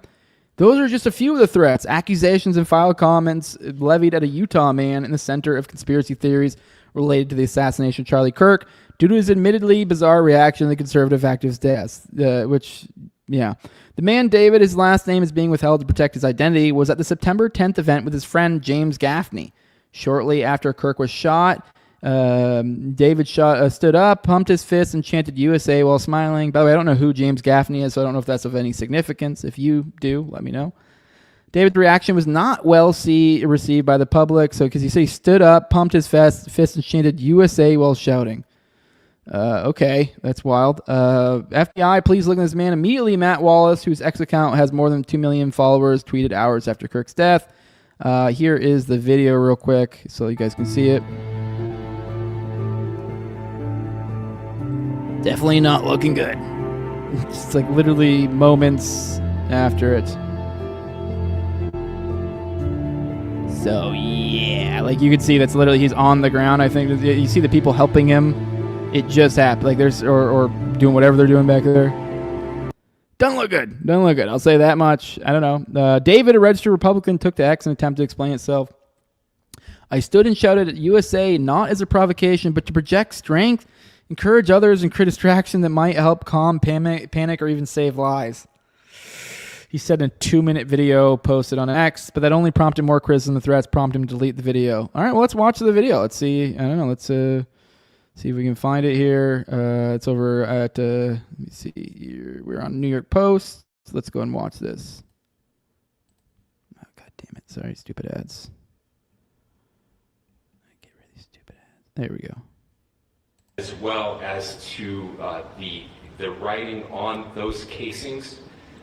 Oh, I'm an idiot. I'm sorry. I thought that was the video or where he responded. Let me see if I can find. Never mind. I thought it showed the video here because it had a link to the video, so maybe it's in here somewhere. All right. Well, it doesn't show the video. Sorry, I'm not seeing the. Maybe this is it. 1 second. Let's see once this ad gets through. Whatever. You guys can go look up in your own, I guess. Let's keep going back through the article. An exclusive interview with his publication, David went through his whole backstory as well as his reaction and what happened afterwards. Headline USA was able to verify his identity and profession, a self-employed hairstylist in Utah County. In the interview, David reiterated his reason for standing up after Kirk was shot. I didn't know if there was another shooter or if they were targeting his team, so I stood up and yelled USA in hopes it would draw attention so they could get Charlie out of there, said David, who was in the National Guard. I mean, it seems ridiculous, but like it's actually like from a pragmatic standpoint, but it is a bizarre thing. Why is that would be someone's first thought? I don't know. But in a certain sense, it is like, I guess, if you are concerned about a shooter, if you are someone who's, standing up, hands out, kind of look at me, and a kind of just weird. As for why he had a grin on his face, says, when you have that many things happen that fast, that was just my face. I've smiled when drill sergeants yell at me. Yeah, I mean, it's still a weird reaction. I mean, it doesn't mean, like, I get it. Like, anyways, yeah. David also, and what do you mean I've smiled when drill sergeants yell at me? That's actually a stupid thing for a military member to say, because you don't. Because then you broke your fucking bearing. Like, I know this is like a cool thing everybody says in the military, like, I'd be the cool guy. They're like, you wouldn't break me, or I wouldn't do this, or I wouldn't do that. I'm like, then you wouldn't be in the military, or you'd be in basic training for fucking forever. Because that's kind of what the game there. It's like, if you are the idiot who's like, they're like, Lieutenant Hood, and you're like, fuck you, faggot. And they're going to be like, or if you're sitting there smirking while you're in formation and shit, yeah, you're probably going to get what's called recycled, where they keep pushing you back a week. So it's like, you're just making this harder on yourself. And if you've already made that decision anyways, what are you doing? So, bizarre thing. Anyways, so I don't know. That just seems retarded. But I mean, you can keep your bearing when drill sergeants yell at you. So, but the idea that you like then smile, I don't know, whatever. David also explained why he spoke in a short monotone fashion on his original video in September. He said he just wanted to cover the main points of the story and speak in a way so that he couldn't be clipped and deceptively edited. None of that has helped. David said he asked X's AI program, Grok, to find all the threats against him. The AI bot for it found more than 1,000 before it started processing requests. He said he sent Headline USA a spreadsheet of threats and accusations, some of which are still online. After initial public uproar, things started quieting down for David until Candace Owens re-amplified it. Yeah, so she posted about it. So she said, so this is sort of crazy, but the man that cheered after Charlie got shot was has actually never been fully identified. He's known only as David, Owens said on X. I'm trying to get him in touch with him because someone sent me some other relevant footage of him. Anyone know who this is? David said he wasn't happy that Owens didn't try to contact him through private channels first. She could have easily found me without doing that. I found my account just by searching Grok for David, guy who cheered. He said, actually, I'm going to copy paste that so I can see if I can find that video. David said he's messaged with Owens, who's really just seemed to want to know my personal information. She didn't want to seem to hear my side of the story. I think she already had her opinion. But worse than the online criticism has been the reaction from some of the people in David's life. My daughter was going to a homeschool group, and I told the lady who's hosting it what happened, and she said she wasn't sure she could believe me, and that my daughter couldn't be in the program anymore. Yikes. Actually moved over to the tab. At the very least, she thinks I'm a crazy maniac. My daughter's in another program, which is good. David also said he left his LDS church, so this is a Mormon guy, which is interesting. Due in large part because he didn't want to make it unsafe amidst the death threats, and now considers himself a non-denominational Christian. Only 2 people from the Mormon community have checked on what he's doing, on how he's doing, and that's because it's their job to do so. He said, "Compare that to my clientele who've been bringing me food and making sure I can pay my bills," David said, his voice cracking with emotion. "I had support, but not from the people I thought I'd get it from." Okay, I don't know. I'm a little sketched. Let me see. I tried to find out the David guy who cheered. Let me see. I'm looking for the video real quick to see if I can't find it. Here we go. Let me see. See if I can find the video where he explains himself. Here we go. Found it. Let's see what he has to say after reading that article. Let's see what he said back, like initially before he talked to Ken. Let's see what he has to say. Of course, the audio's out. Give me a second.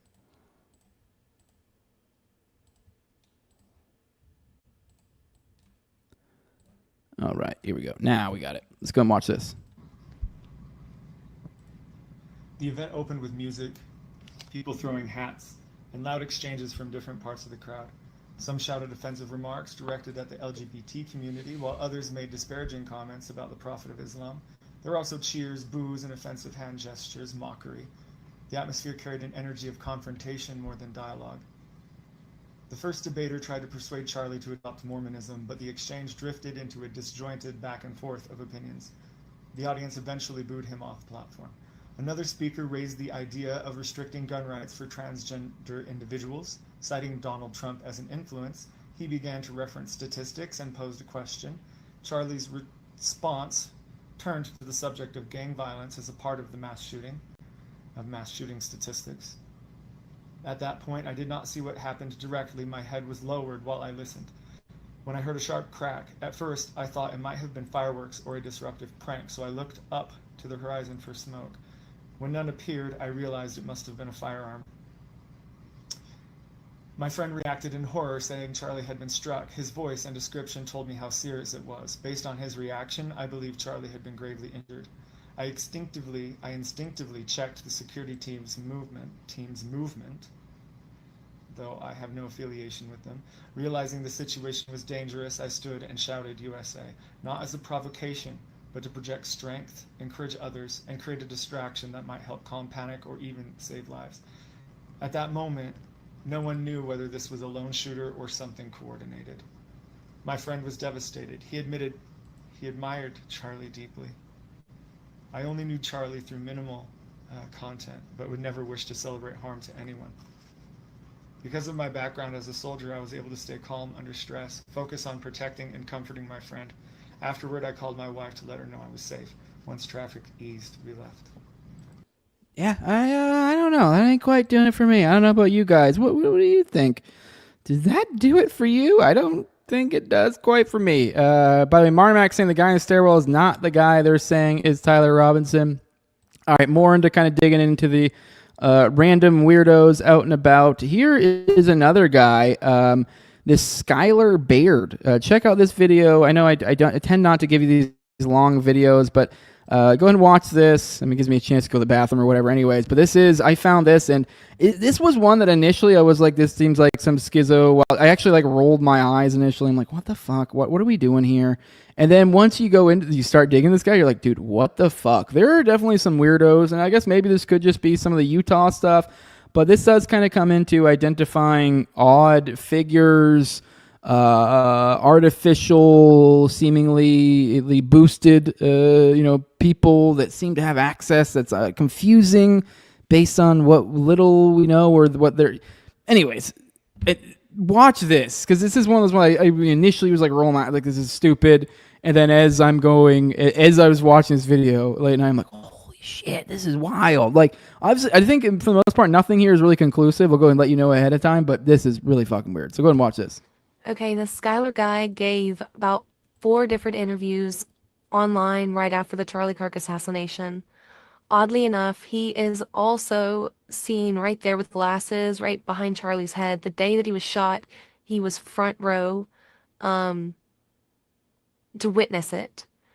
And then in all of his media interviews, he never once says he's press or anyone of importance, yet somehow he is able to sit on the main floor at the Charlie Kirk Memorial. Who is this guy? How is this possible? And why are his interviews so odd? And wait until you see where he was at the beginning of the day and then how he has moved to the front row. Very odd. Watch the video for like 10. It's like maybe 10 or 15 feet away when it happened.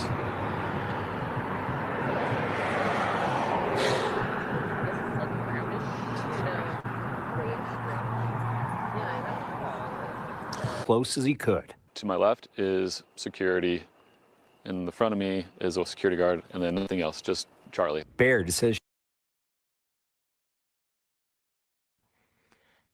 Okay, if you notice here, Skylar is, the air is pointing it, and he's got the sunglasses kind of on top of his head, and then you're going to see Charlie's bodyguard right there.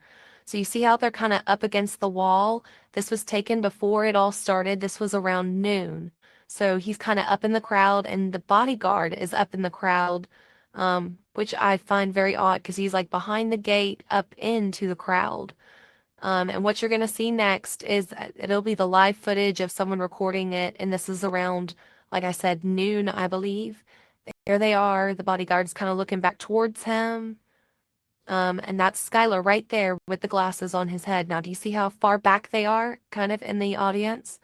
Now you're actually going to see where Skylar and the bodyguard move to a completely different area once Charlie gets there and the questions get started. So there is the bodyguard directly in front of Charlie, and then Skylar is over to the side with those sunglasses on his head, directly off to the side corner of Charlie. So, and that's exactly how he described it in that interview, where he was and how he was positioned, how he said he was front row, no one was in front of him, he had a bodyguard to the left of him and one in front of him. And so that is Skylar right there, front row and center. So this guy got front row seats. He's done all these interviews. And then I go and I find his Facebook and find out that at the memorial service, he was sitting on the main floor and had a floor pass press conference and was sitting literally like maybe 10 or so rows from the front of the stage. Baird says he's since found some clarity. The story was that Charlie Kirk was murdered for his political views. And as everyone contemplates what's next, there's a cancer growing in our society. He hopes for reflection.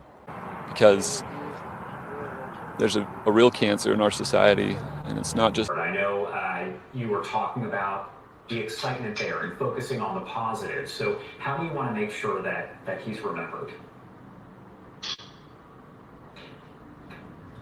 Okay, now here he is sitting on the main floor at the Charlie Kirk Memorial, and I'm going to get to that in a second because it's on his Facebook. But when we get to his Facebook page, something I really noticed was he's got 4K followings. So you think he'd have like a lot of stuff on his page that is interesting, because I mean, I'm going to follow someone if their page has got, all this awesome content on it, and I want to go back and, view it all. He literally from 2018 to 2025 has maybe 7 posts and like 10 pictures. This is his page, his Facebook page. I followed it so I could, following it so I could view everything as if I'm following him. No reels, no nothing. He's a digital creator for what? This is all he has.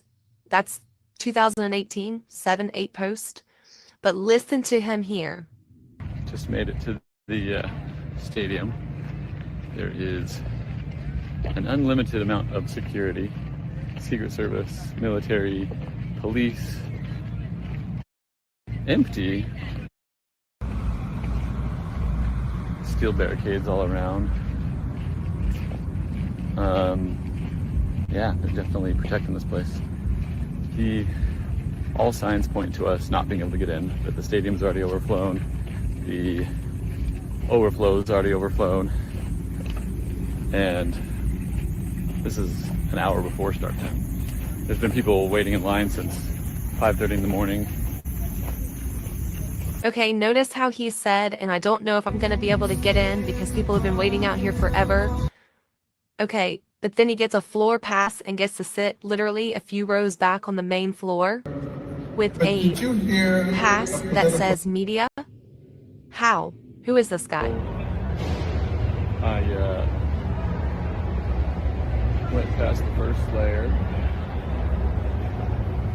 Let me know that I was here for media.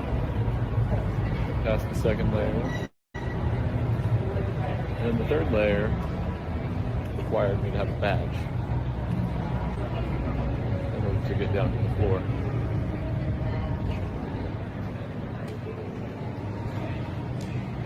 So that became requisite of me to get a badge.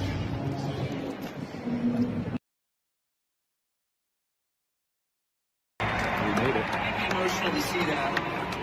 So again, why go into detail acting as if you were late, you didn't even know you were going to get in, yet somehow you end up with passing all these checkpoints to get a media pass around your deck, end up on the first, main floor, just a few rows back to the Charlie Kirk Memorial that day.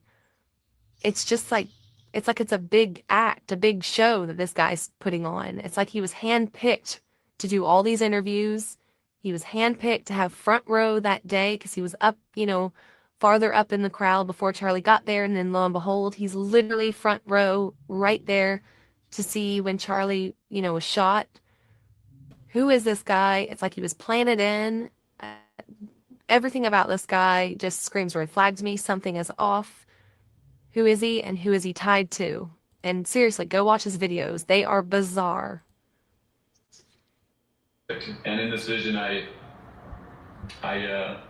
photoshopped in my mind.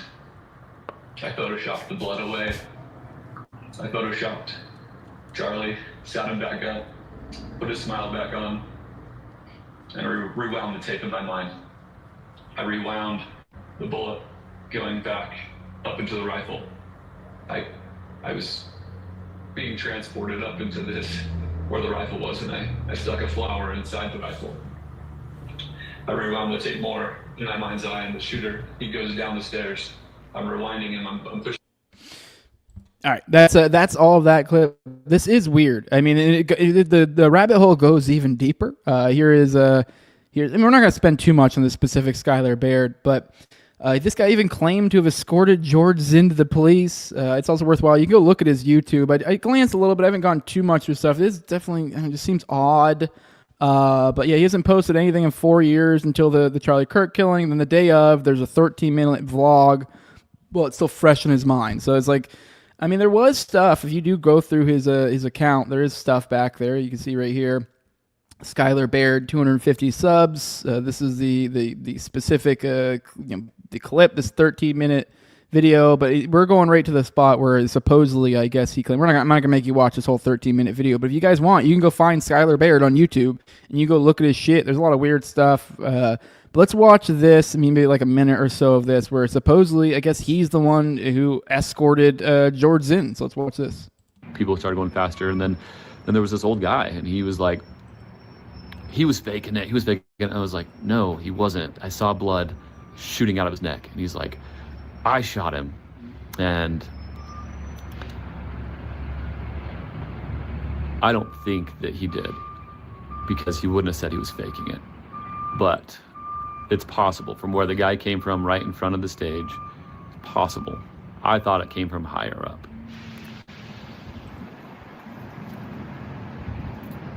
It's possible. And so I was right there and kind of escorted him. I mean, there was a cop right there too, but kind of escorted this guy to the cop, and he was like, I shot him. So yeah, right there, you hear that he said he escorted George into the cop. So this also just happens to be the guy who escorted George into the cop. All right, let's go on. And I told the cop, I said, I think this guy's crazy. I don't think that he shot him, but obviously, like, the cop was like, you're under arrest, handcuffed him, and then they started dragging him to the police, to the squad cars. I wasn't protecting the guy. Obviously, I wanted him to go to jail if he says he shot him. It was just not my interpretation of the events that were happening. Especially because the guy said that Charlie was faking it. And I don't think if you shot somebody in the neck that you would say, oh, they're faking it. It didn't compute. It didn't make sense in my mind. So now I'm covered in water, basically from neck down. All right, that's all I really want to get out of that one. I mean, I guess I will show you. Here's his account, so we can kind of glance through it real quick. The sort of stuff. Yep, Jesus Christ. Google Glasses review from 12 years ago. I guess he did a Google Glasses review 12 years ago. So he does have some content. There's some stuff here, but it's all like nothing's. I mean, like, I guess he did post. You know, there's I think this is September 11th. So it's the day after he posted. But yeah, you go through here. I mean, yeah, you see some more newer stuff that he's kind of put out, and then yeah, it's 4 years. You have 4 videos recently, and then after that, it's like 4 years and a bunch of random stuff, like an ALS challenge, some weird odds and ends here. I mean, I guess it does kind of look like, you know, someone used this, so there's some sort of like organic component here. There's like younger, it's from 14 years ago, a video journal from Khan Academy. I mean, you go some back to school dance for the LDS. So yeah, there's a lot. If anyone really wants to go full schizo and dig into this guy, there's a lot. I mean, there's a decent amount to dig into, but weird to say the least. Although let's be real, Mormons are some fucking weirdos. So it could be as simple as that. Here's another one of these, you know, honing in on some of the weirdos out and about. Apparently, people are saying Charlie Kirk was abandoned by his chief of staff. I have not watched this video, so we'll watch this together. I'm interested to see if it's legit at all, because I see Mel commenting on it, so it kind of gives me, okay, maybe there's something to it. I'll be honest with, like, certain characters, like, you know, sometimes I'm a little bit like, off the jump. I'm like, but, you know, I'm a little bit of a seal of approval jumping on this with Mel, so maybe there's something to this. Let's watch. I'll try to be objective as we go through. Let's play this.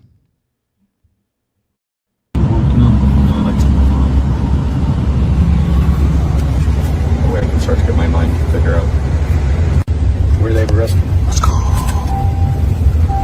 Wow, look at that. Okay, so it says Mikey McCoy. I'm guessing this is a chief of staff, Mike McCoy. So Mikey McCoy, the chief of staff. Let's keep going. Sorry, I accidentally jumped forward. So I guess you can see in this first thing, you can see them sitting together. You can see him in the rear view mirror, I guess.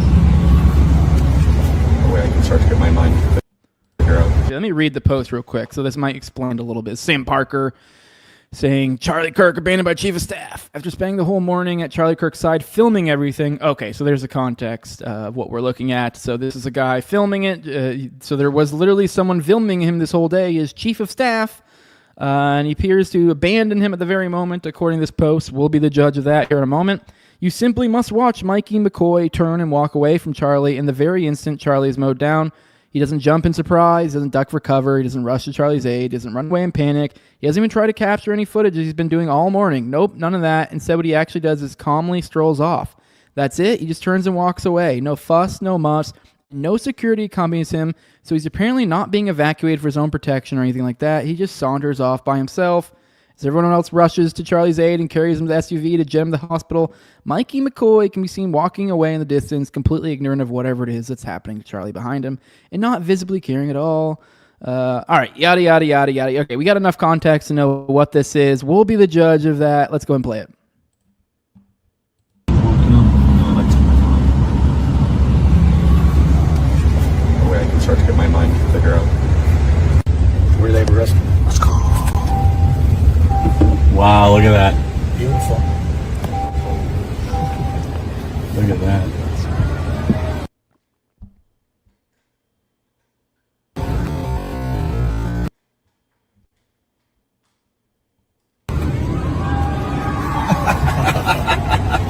Just give him a little taste.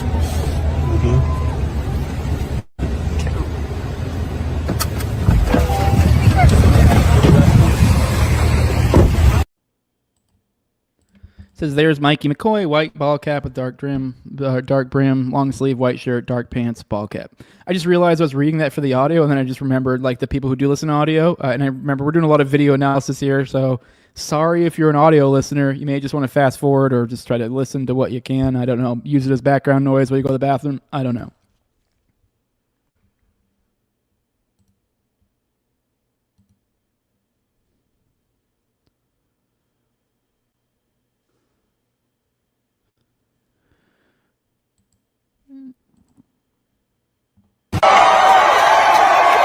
This is Mikey's footage again, back on the overhang.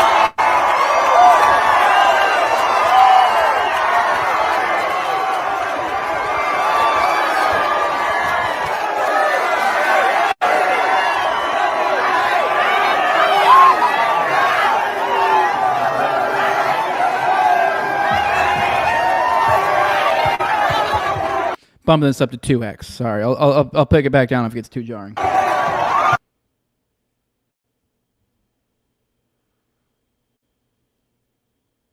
I mean, they're just kind of going, I think, showing you this is the guy, this is the guy, this is the guy, this is the guy. It's all the different, oh, Mikey trailing him. We just watched this. So there's just different footages of the same thing, different angles, different people's footage. The primary footage here being the Mikey chief of staff guy to kind of show that he's been filming throughout this. So, okay, now we're getting closer to the event. You see him back here. Okay, and also part of why they're like, oh, here's phone, here's this, here's that. They're just trying to show you throughout. So to be fair, I didn't follow along with every little thing. Maybe there's some chance this is a different person, but we will, for the sake of this, assume all those previous things. Oh, this is him. This is his phone. This is all the different things to confirm it's him. So we'll assume that's him for the purposes of this. Let's keep going.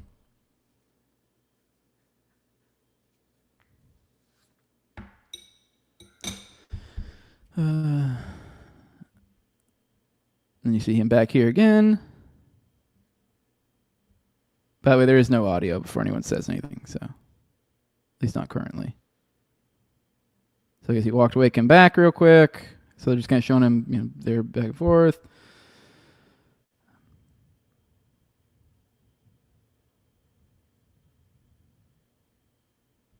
All right.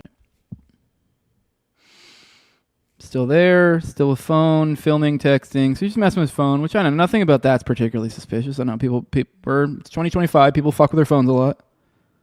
So then watch now, this is where he dies. Okay, sorry, I hope that didn't get me for YouTube. So Mikey, although I've seen a lot of people playing it, and so all right, Charlie killed him. Watch Mikey in the back here, back right, the guy, the white long sleeve shirt. Says he immediately turns and walks away behind tent. So let's watch this. This is the moment that we've been waiting for. Actually, let's go back. I want to put this on normal speed, so that way I'm not like it gives us a proper impression of what's going on here. So, all right, now 1x. Let's play it.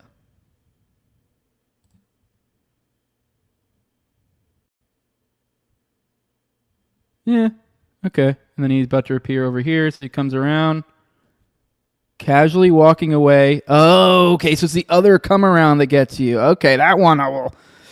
Not running in panic. Security still rushing to Charlie. Mikey isn't at all interested in what's happened to Charlie, is what it says here. Let's watch this. So you see him come back out this other way, too. So look at Mikey just walk away. Upper left, ball cap, ball pack. Not rushing in panic. Has no idea what's going on with Charlie.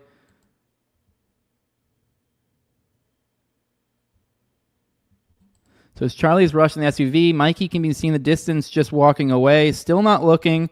After being at Charlie's side all morning, watching him filming, all of a sudden he couldn't be less interested in Charlie's most desperate hour. So I guess it's way off in the distance over here.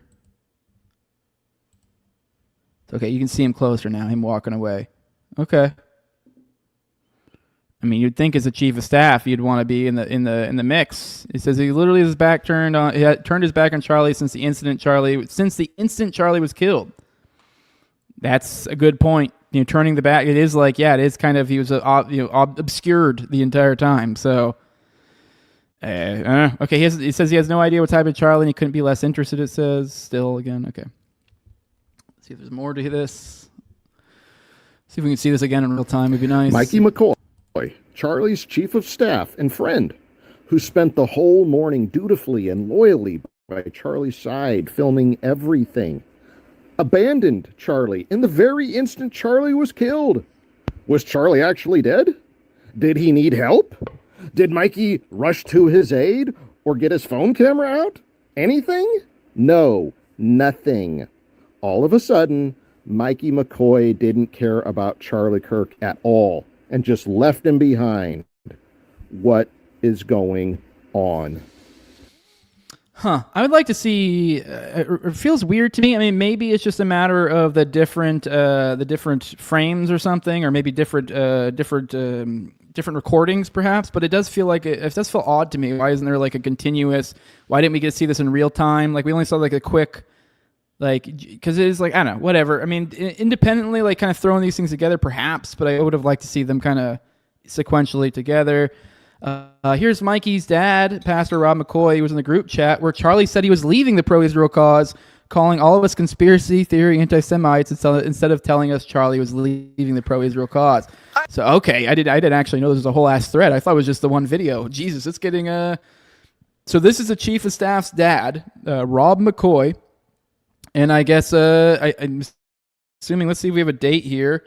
What's this 2 weeks ago? I mean, I don't know exactly the date, but okay. So I think what Sam Parker is saying here is a statement we're about to see from the father of the chief of staff of Charlie Kirk, who was also the father who was in the group chat with Charlie, where he said he left it. This is the context behind this. The man making this statement. So let's go ahead and watch this. Dan is a believer. I love that man. Why didn't he check the roof? I don't know. I do know that they do. I know they have a limited detail.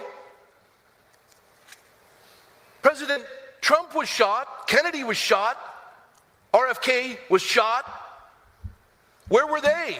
There's some things, no matter how hard you try, and especially with Turning Point growing exponentially and trying to figure out the dimensions of what to do. And how are they supposed to get on a roof when the campus police have the keys to all that? Just calm down. And I'm sorry, what's the latest one for all you anti-Semites?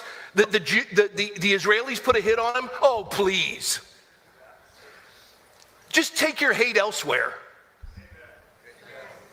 There's no credence in any of that. You had a man raised in a God-fearing home that got twisted and indoctrinated. And everyone who is involved in lies with subtlety of deception without any fact, you're participating and you've got blood guilt. God operates in truth. That I want to play that again. Keep in mind, as this man says that last sentence or so, this man was in the group chat where he said he was leaving. He was going to leave the Israel cause, much like Josh Hammer. But go ahead and watch it. And keep in mind, this is a man of God. And everyone who is involved in lies with subtlety of deception without any fact, you're participating and you've got blood guilt.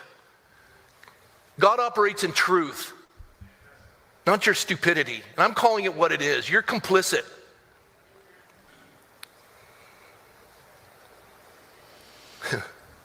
It's almost like I'm...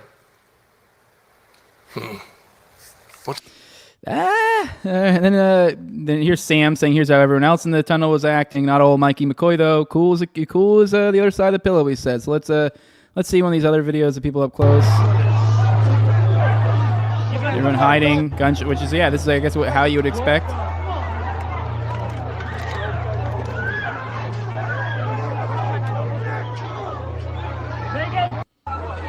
All right, yeah. I mean, once again, I didn't really get a good through of him.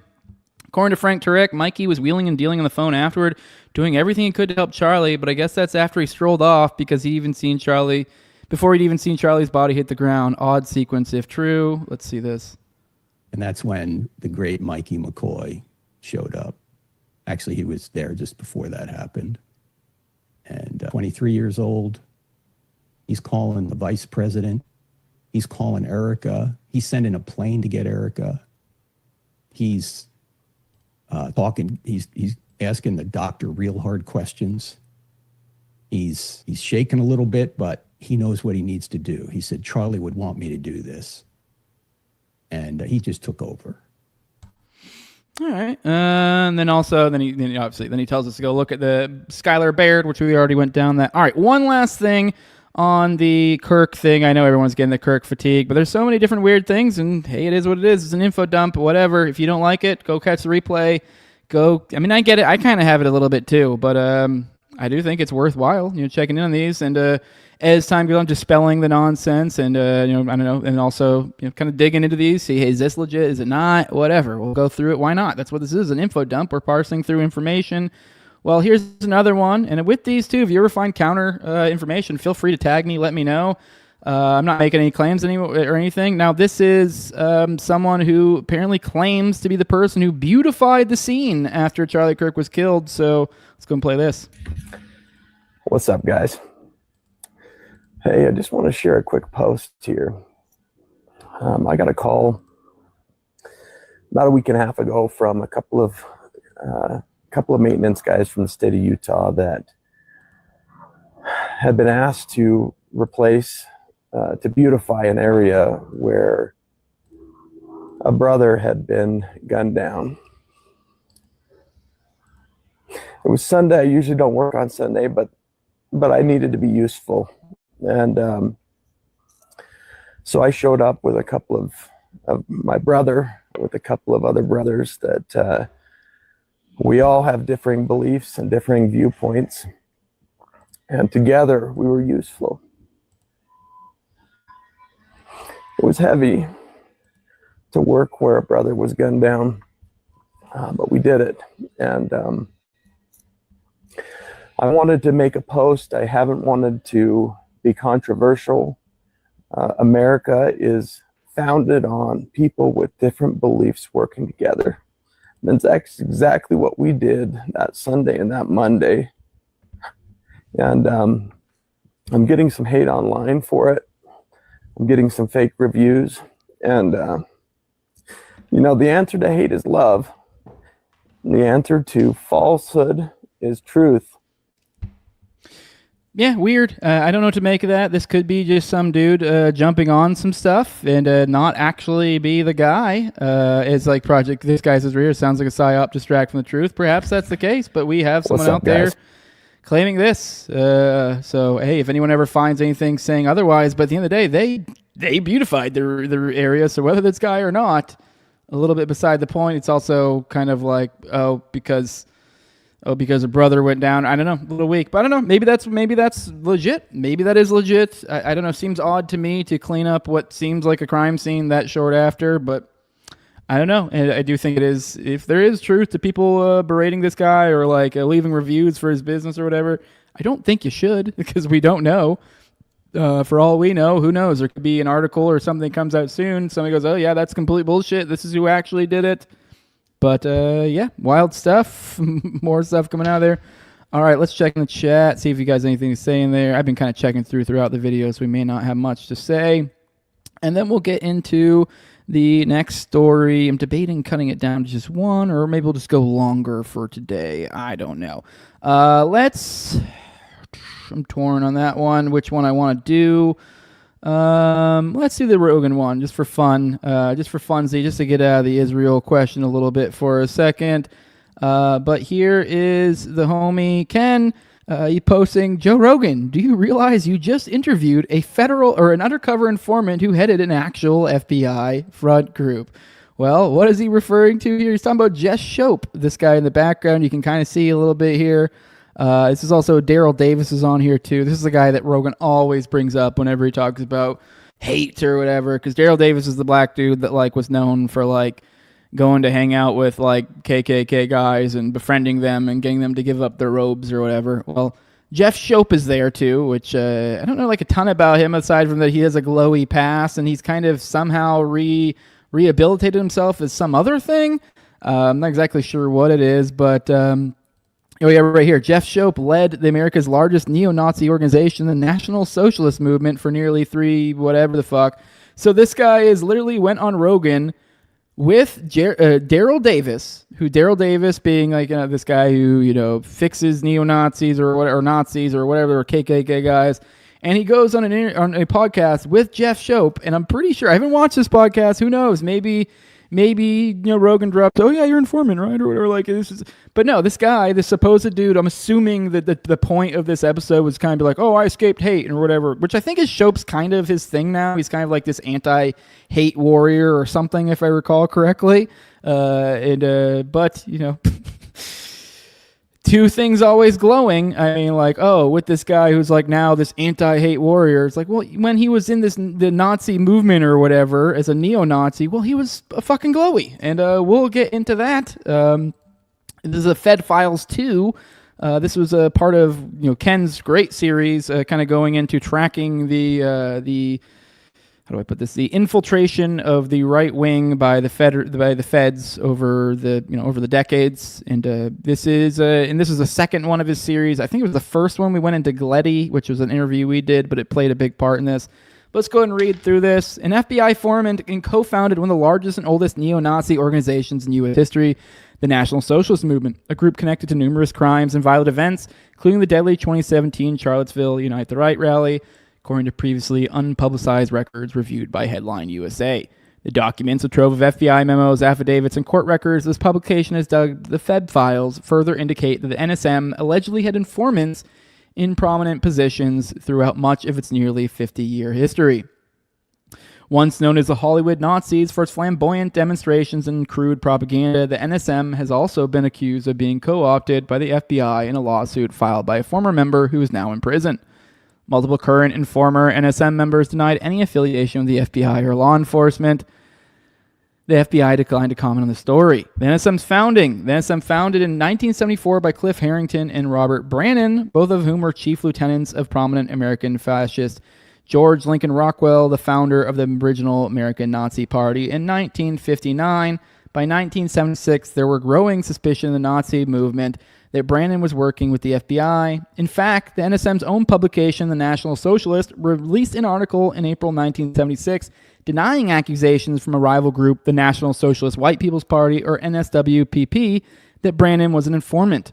The National Socialist article called the accusations a reckless and irresponsible smear attack on Comrade Brennan. But the NSWPP was right about Brannon. Commenting on the National Socialist article several months later, a May 1976 FBI memo warned that Brannon's cover might have been blown.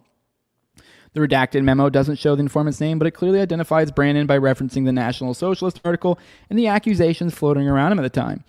Informant's photograph and description appear in the February 1976 NSWPP publication. He was named an FBI informant, the FBI memo said. Informant's group, the NSM, has publicized a rebuttal, and the Cincinnati office is taking special precaution to ensure this informant can be operated successfully without jeopardizing his personal safety, the memo says. Despite the accusations against Brannon, he continued to lead the NSM undaunted for almost another decade until he suffered several strokes in 1983. The other co-founder of NSM, Cliff Harrington, denied that his former colleague was ever a federal informant. I knew Robert F. Brannon personally. He wasn't on the take. As an aside, Harrington also confirmed reports his wife, Andrea Harrington, a.k.a. Maxine Dietrich, founded a satanic cult called the Joy of Satan Ministries. always shows up, it seems like, these stories. Discovery of Harrington's satanic leanings is a reason, and Harrington is the co-founder of the NSM, is a reason cited by White for why he left the NSM in the mid-2000s. Yes, I am married. Now, White, for those who aren't aware, that's like I think the main character kind of in these whole Fed files from where they got all this different information from court documents and stuff. Anyways, yes, I am married to HP Andrea Harrington Dietrich. Many Ivy League critiques have said she was worthy of master degrees. Oh, P.S. She and her lieutenants are completely right. Harrington said in a typo-written email, which he signed Harrington Heil Hitler. Harrington led the NSM from the time of Brannon's major stroke in 1983 till 1994, when he appointed Jeff Shope to succeed him. Now, this is the guy who went on Rogan. Shope, who led the NSM, so the previous guy, the leader, was basically a Fed, and now we have Jeff Shope in here. He led the NSM from 94 until shortly after the Charlottesville Unite the Right rally, which has also been accused of being an FBI informant. Unlike Brannon, the allegation against Shope isn't clearly corroborated by FBI memos, and the accusation comes from a controversial source. Former NSM member Bill White, who is now serving time in prison for multiple felony convictions. White accused Shope of being an informant in a 2017 FOIA lawsuit he filed against the FBI from prison, as well as a 2020 court declaration in which he unsuccessfully sought compassionate release. White attached the FBI memo about Brannon to the same court declaration. In his FOIA lawsuit, White sought records by the NSM, Shope, and a few other players he alleged were part of the FBI right-wing entrapment operation. According to White, the FBI took control of the NSM as early as 2004 and likely much earlier. White said in his FOIA lawsuit that the FBI and ATF would use the National Socialist movement to hold phony white supremacist rallies, which is, we covered that when we had Gleddy on. That is exactly what Gleddy did for the FBI. The FBI would also arrange for violent counter-demonstrations against these rallies through informants and groups such as anti-racist actions, so literally controlling both sides. The ATF was also using the NSM in a similar fashion, White said in his FOIA lawsuit. Neither party was disclosing that the rallies were fraudulent. Instead, the federal government was using the rallies to make it appear as if there was a domestic terrorist threat when no threat existed. As for Shope, White said he believes the former NSM member was an FBI informant because, among other reasons, Shope would frequently lie when they worked directly together in 2005 to 2006. Shope frequently asked me to go to various places to perform tasks that only advantage the FBI JTTF operation, either by adding legitimacy to their front groups or to get me away from situations, White said. It's virtually impossible for Shope not to know that he is acting primarily in the interests of the FBI and not his own interests if he were a sincere advocate for National Socialism, White added in his lawsuit, which was ultimately dismissed by a judge for procedural reasons. In an October 2020 sworn declaration of the courts in a separate matter, White provided more details on why he thinks Shope worked with the feds. The convicted Nazi cited a heavily redacted FBI memo he obtained via FOIA. The memo said the FBI interviewed an NSM associate who was in Chicago when law enforcement arrested Matthew Hale, a white supremacist in prison for allegedly soliciting an undercover FBI informant to murder U.S. District Judge Joan Lefkow. Shope's presence in Chicago with Matt at Matt Hale's arrest make it clear that the FBI memo is referring to Shope, White said in his sworn declaration, also claiming, I know from prior releases that Minneapolis Field Division Squad 4 handled Jeff Shope. When presented with White's records, Shope admitted to being detained briefly and talking to law enforcement upon Hale's arrest, but denied talking to the FBI about Hale or any other topic. He said he spoke to U.S. Marshals when Hale was arrested and he was detained, offering no info. I was detained for a couple hours at the most and was being questioned. If the FBI was there, I don't recall them identifying themselves. I just remember being told it was U.S. Marshals, he told Headline USA. They asked why I was in Chicago with Matt. I said he was a friend and I was there to support him. It was like 20 years ago. I don't remember every stupid question they asked, but I know I didn't offer them anything more than who I was and why I was there, he added. All my dealing with law enforcement pressure over the years ended in the same manner, very little or nothing to say. Shope, who was repeatedly given probation for a felony burglary charge, reportedly given for a burglary charge in 98, also said his home was raided by law enforcement twice. Once by federal law enforcement, which he said is further evidence that he was never an informant. Additionally, Shope noted that White was an avowed communist before he joined the NSM, took a lot of shit from longtime members of the NSM for even allowing Bill to join the group, he said of White. I believe everyone deserved a chance, and even with his past history as a communist, I believed he changed his views, he added. Big mistake on my part. To Shope's point, White hasn't offered clear-cut proof that Shope was an FBI informant. White's accusations were contested by the Justice Department, and a district court ultimately dismissed his application for compassionate release. White's FOIA lawsuit implicating Shope was also unsuccessful. Headline USA also published a separate story about White's background, explaining why this publication thinks his allegations are worth reporting. In any event, Shope now openly collaborates with the FBI and other law enforcement since disavowing his Nazi lifestyle in the wake of Charlottesville. Isn't that convenient, huh? An apparent change of heart that has drawn much scrutiny in liberal media. Honored to speak twice at Midwest Police Expo for Illinois Police Chiefs Associations and FBI, Shope tweeted on August 21st.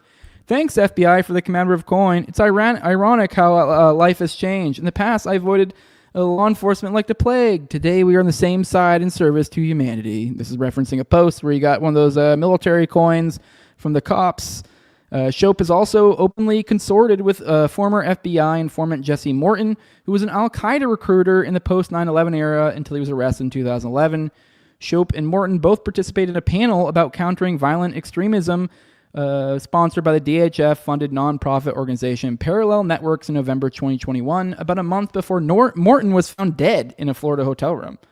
Despite openly working with law enforcement now, Shope still bristles with the suggestion that he was an informant in the Nazi movement, outright accusing me of being an informant. Wow, he said in an email to his publication. If I was still in the movement, you might have gone a visit for that accusation and not a visit from law enforcement. Ooh, what a big fucking tough guy.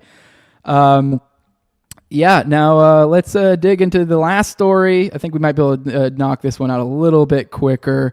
This is another one from Ken. Although this isn't his own piece. He's just a thread he shared, I believe. But let's go through this. He said, no, this is.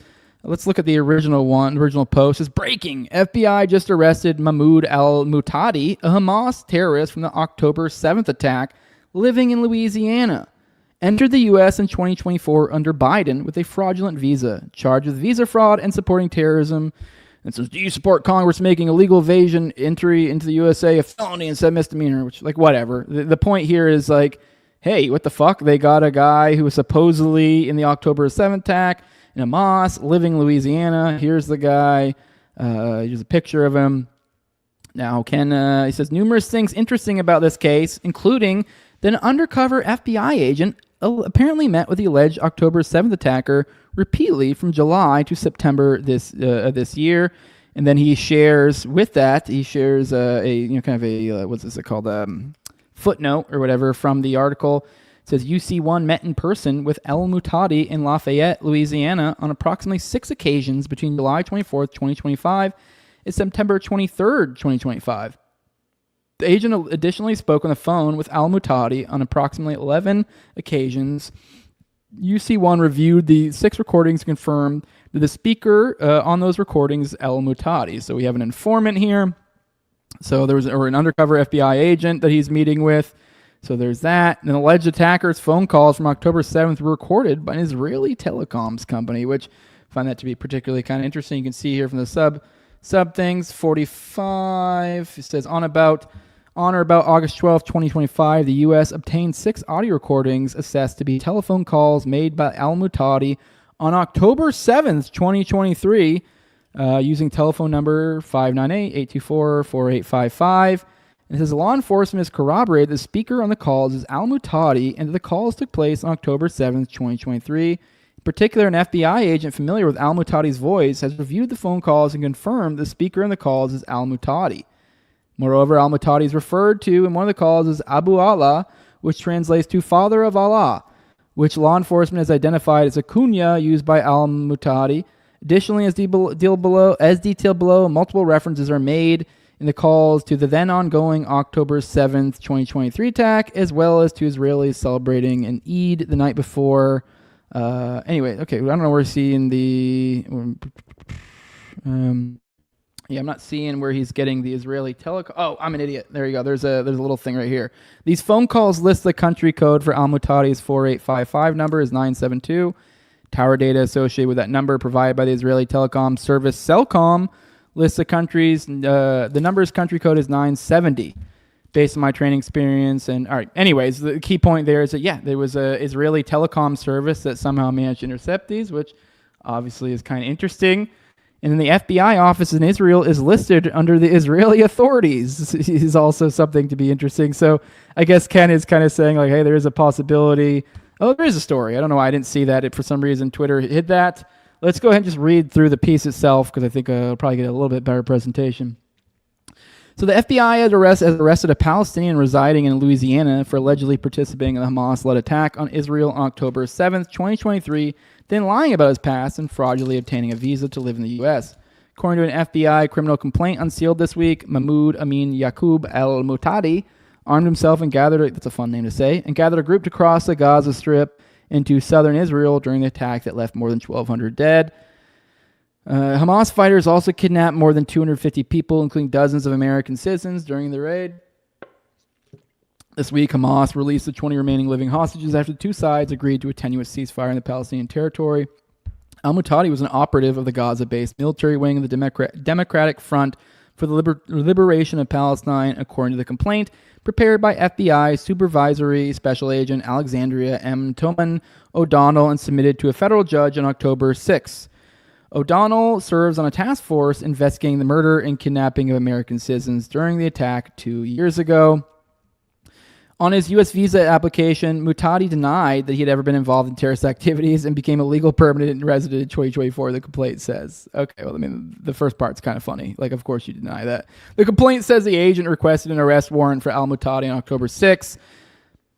Okay, the agent requested an arrest warrant on October 6. Okay. Oh, listen, 2024, though. Okay. But that does not specify when and where he was taken into custody. The complaint says he could face charges for visa fraud, or that could have been this year, or for conspiring to provide support for a foreign terrorist organization. Inmate records show someone with the same name and age as being held at St. Martin Parish Correctional Center near Lafayette. He was scheduled to appear in federal court Friday morning. No attorney was identified. Justice will be served, Jeff Landry, the governor of Louisiana, said.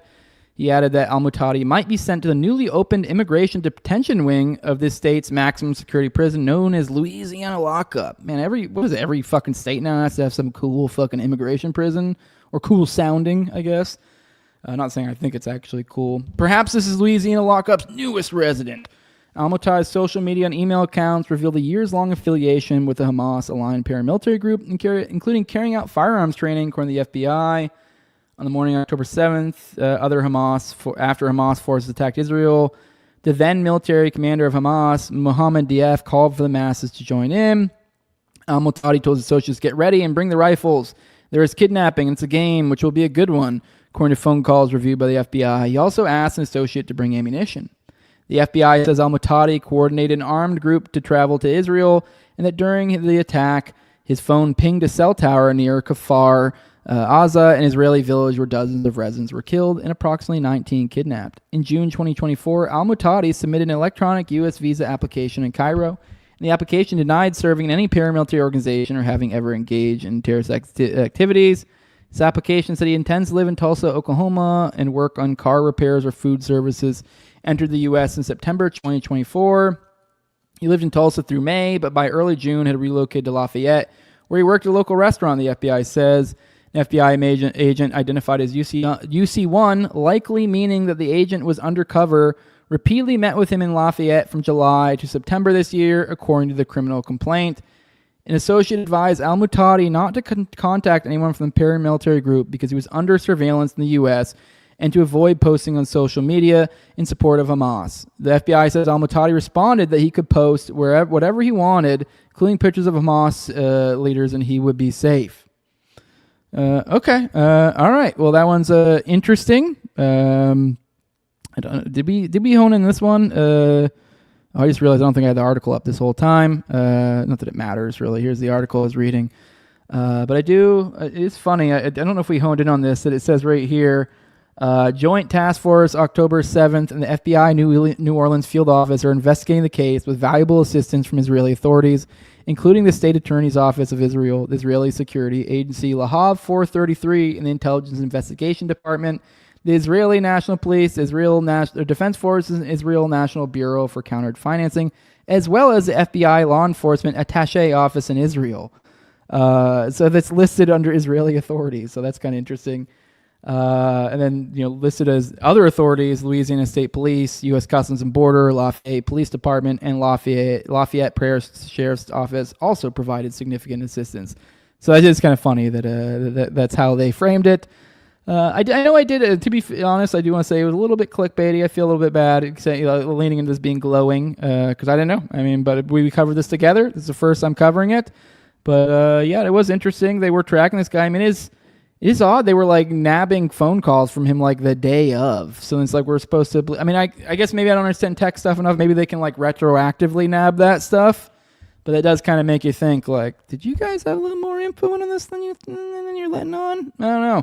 All right, guys, let's get out of here. Love you all. Let's check through chat, see if there's anything worthwhile to respond to before we get out of here. If you do want to support this show, make sure to leave a like, share, subscribe, comment. Leave a 5-star review on iTunes or Spotify. You can find the show on YouTube, Rumble, all the audio podcatchers, X as well. If you want to support the show in the best way you can, go to patreon.com/NoWayJose2020. The QR code's right up here if you prefer that. At the lowest level is $2. That's where you get access to early episodes. Like I told you about that Ian Watkins episode. I got that Clint episode that I'll drop shortly. So like I also got an Anatomy of the State episode, I think, behind the paywall right now. So I usually try to keep up 1 to 2 at any given time or at a week. And I usually keep up 4 behind the paywall on any given time. And you also get an ad-free RSS feed. You get the Telegram. And you also get access to the pre-show, post-show, and video calls from me and Austin's weekly live call-in show, Already Dead. And at the highest levels of my sponsors, and I read them off every episode, is a big thank you for everything they do. I'm a previous co-host, Entire Gang, at Learn to Toad, also at Abrogate D's, at ZOVRCK, at _ Zeal. Is that my old one? I think I might be I think I might accidentally read one of my old sponsors, but whatever. No, that's right. He's still a sponsor. Tim Tuttle at Jolly and Klebold, Will Bell's Delicious Blueberry Rabbit Eye Wine, big fan of the show, Torrin May, at Wayne Tackless, 1-800-CARS for Kids, and Mark Vestibule. Love you all. I appreciate the support. Still scrolling through the chat, seeing if there's anything worthwhile. I'll go through there. Okay.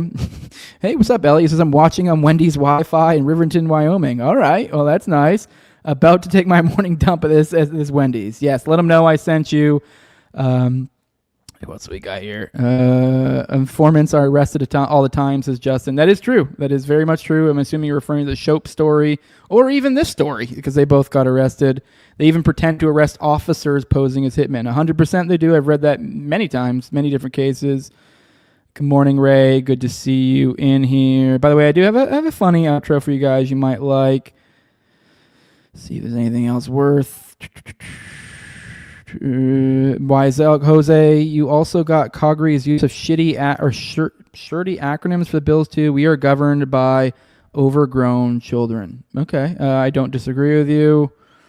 See if there's anything else in chat. What's up, Daddy Prophet Bunny? That's quite the fun name. I think I've seen you in here. So give me your money, people, please. I do appreciate if you do. All right, guys. With that, we're going to get out of here. Love you all. Firepig says, pimping it easy. I get your name out there and you don't do any work. You got to get the money, honey.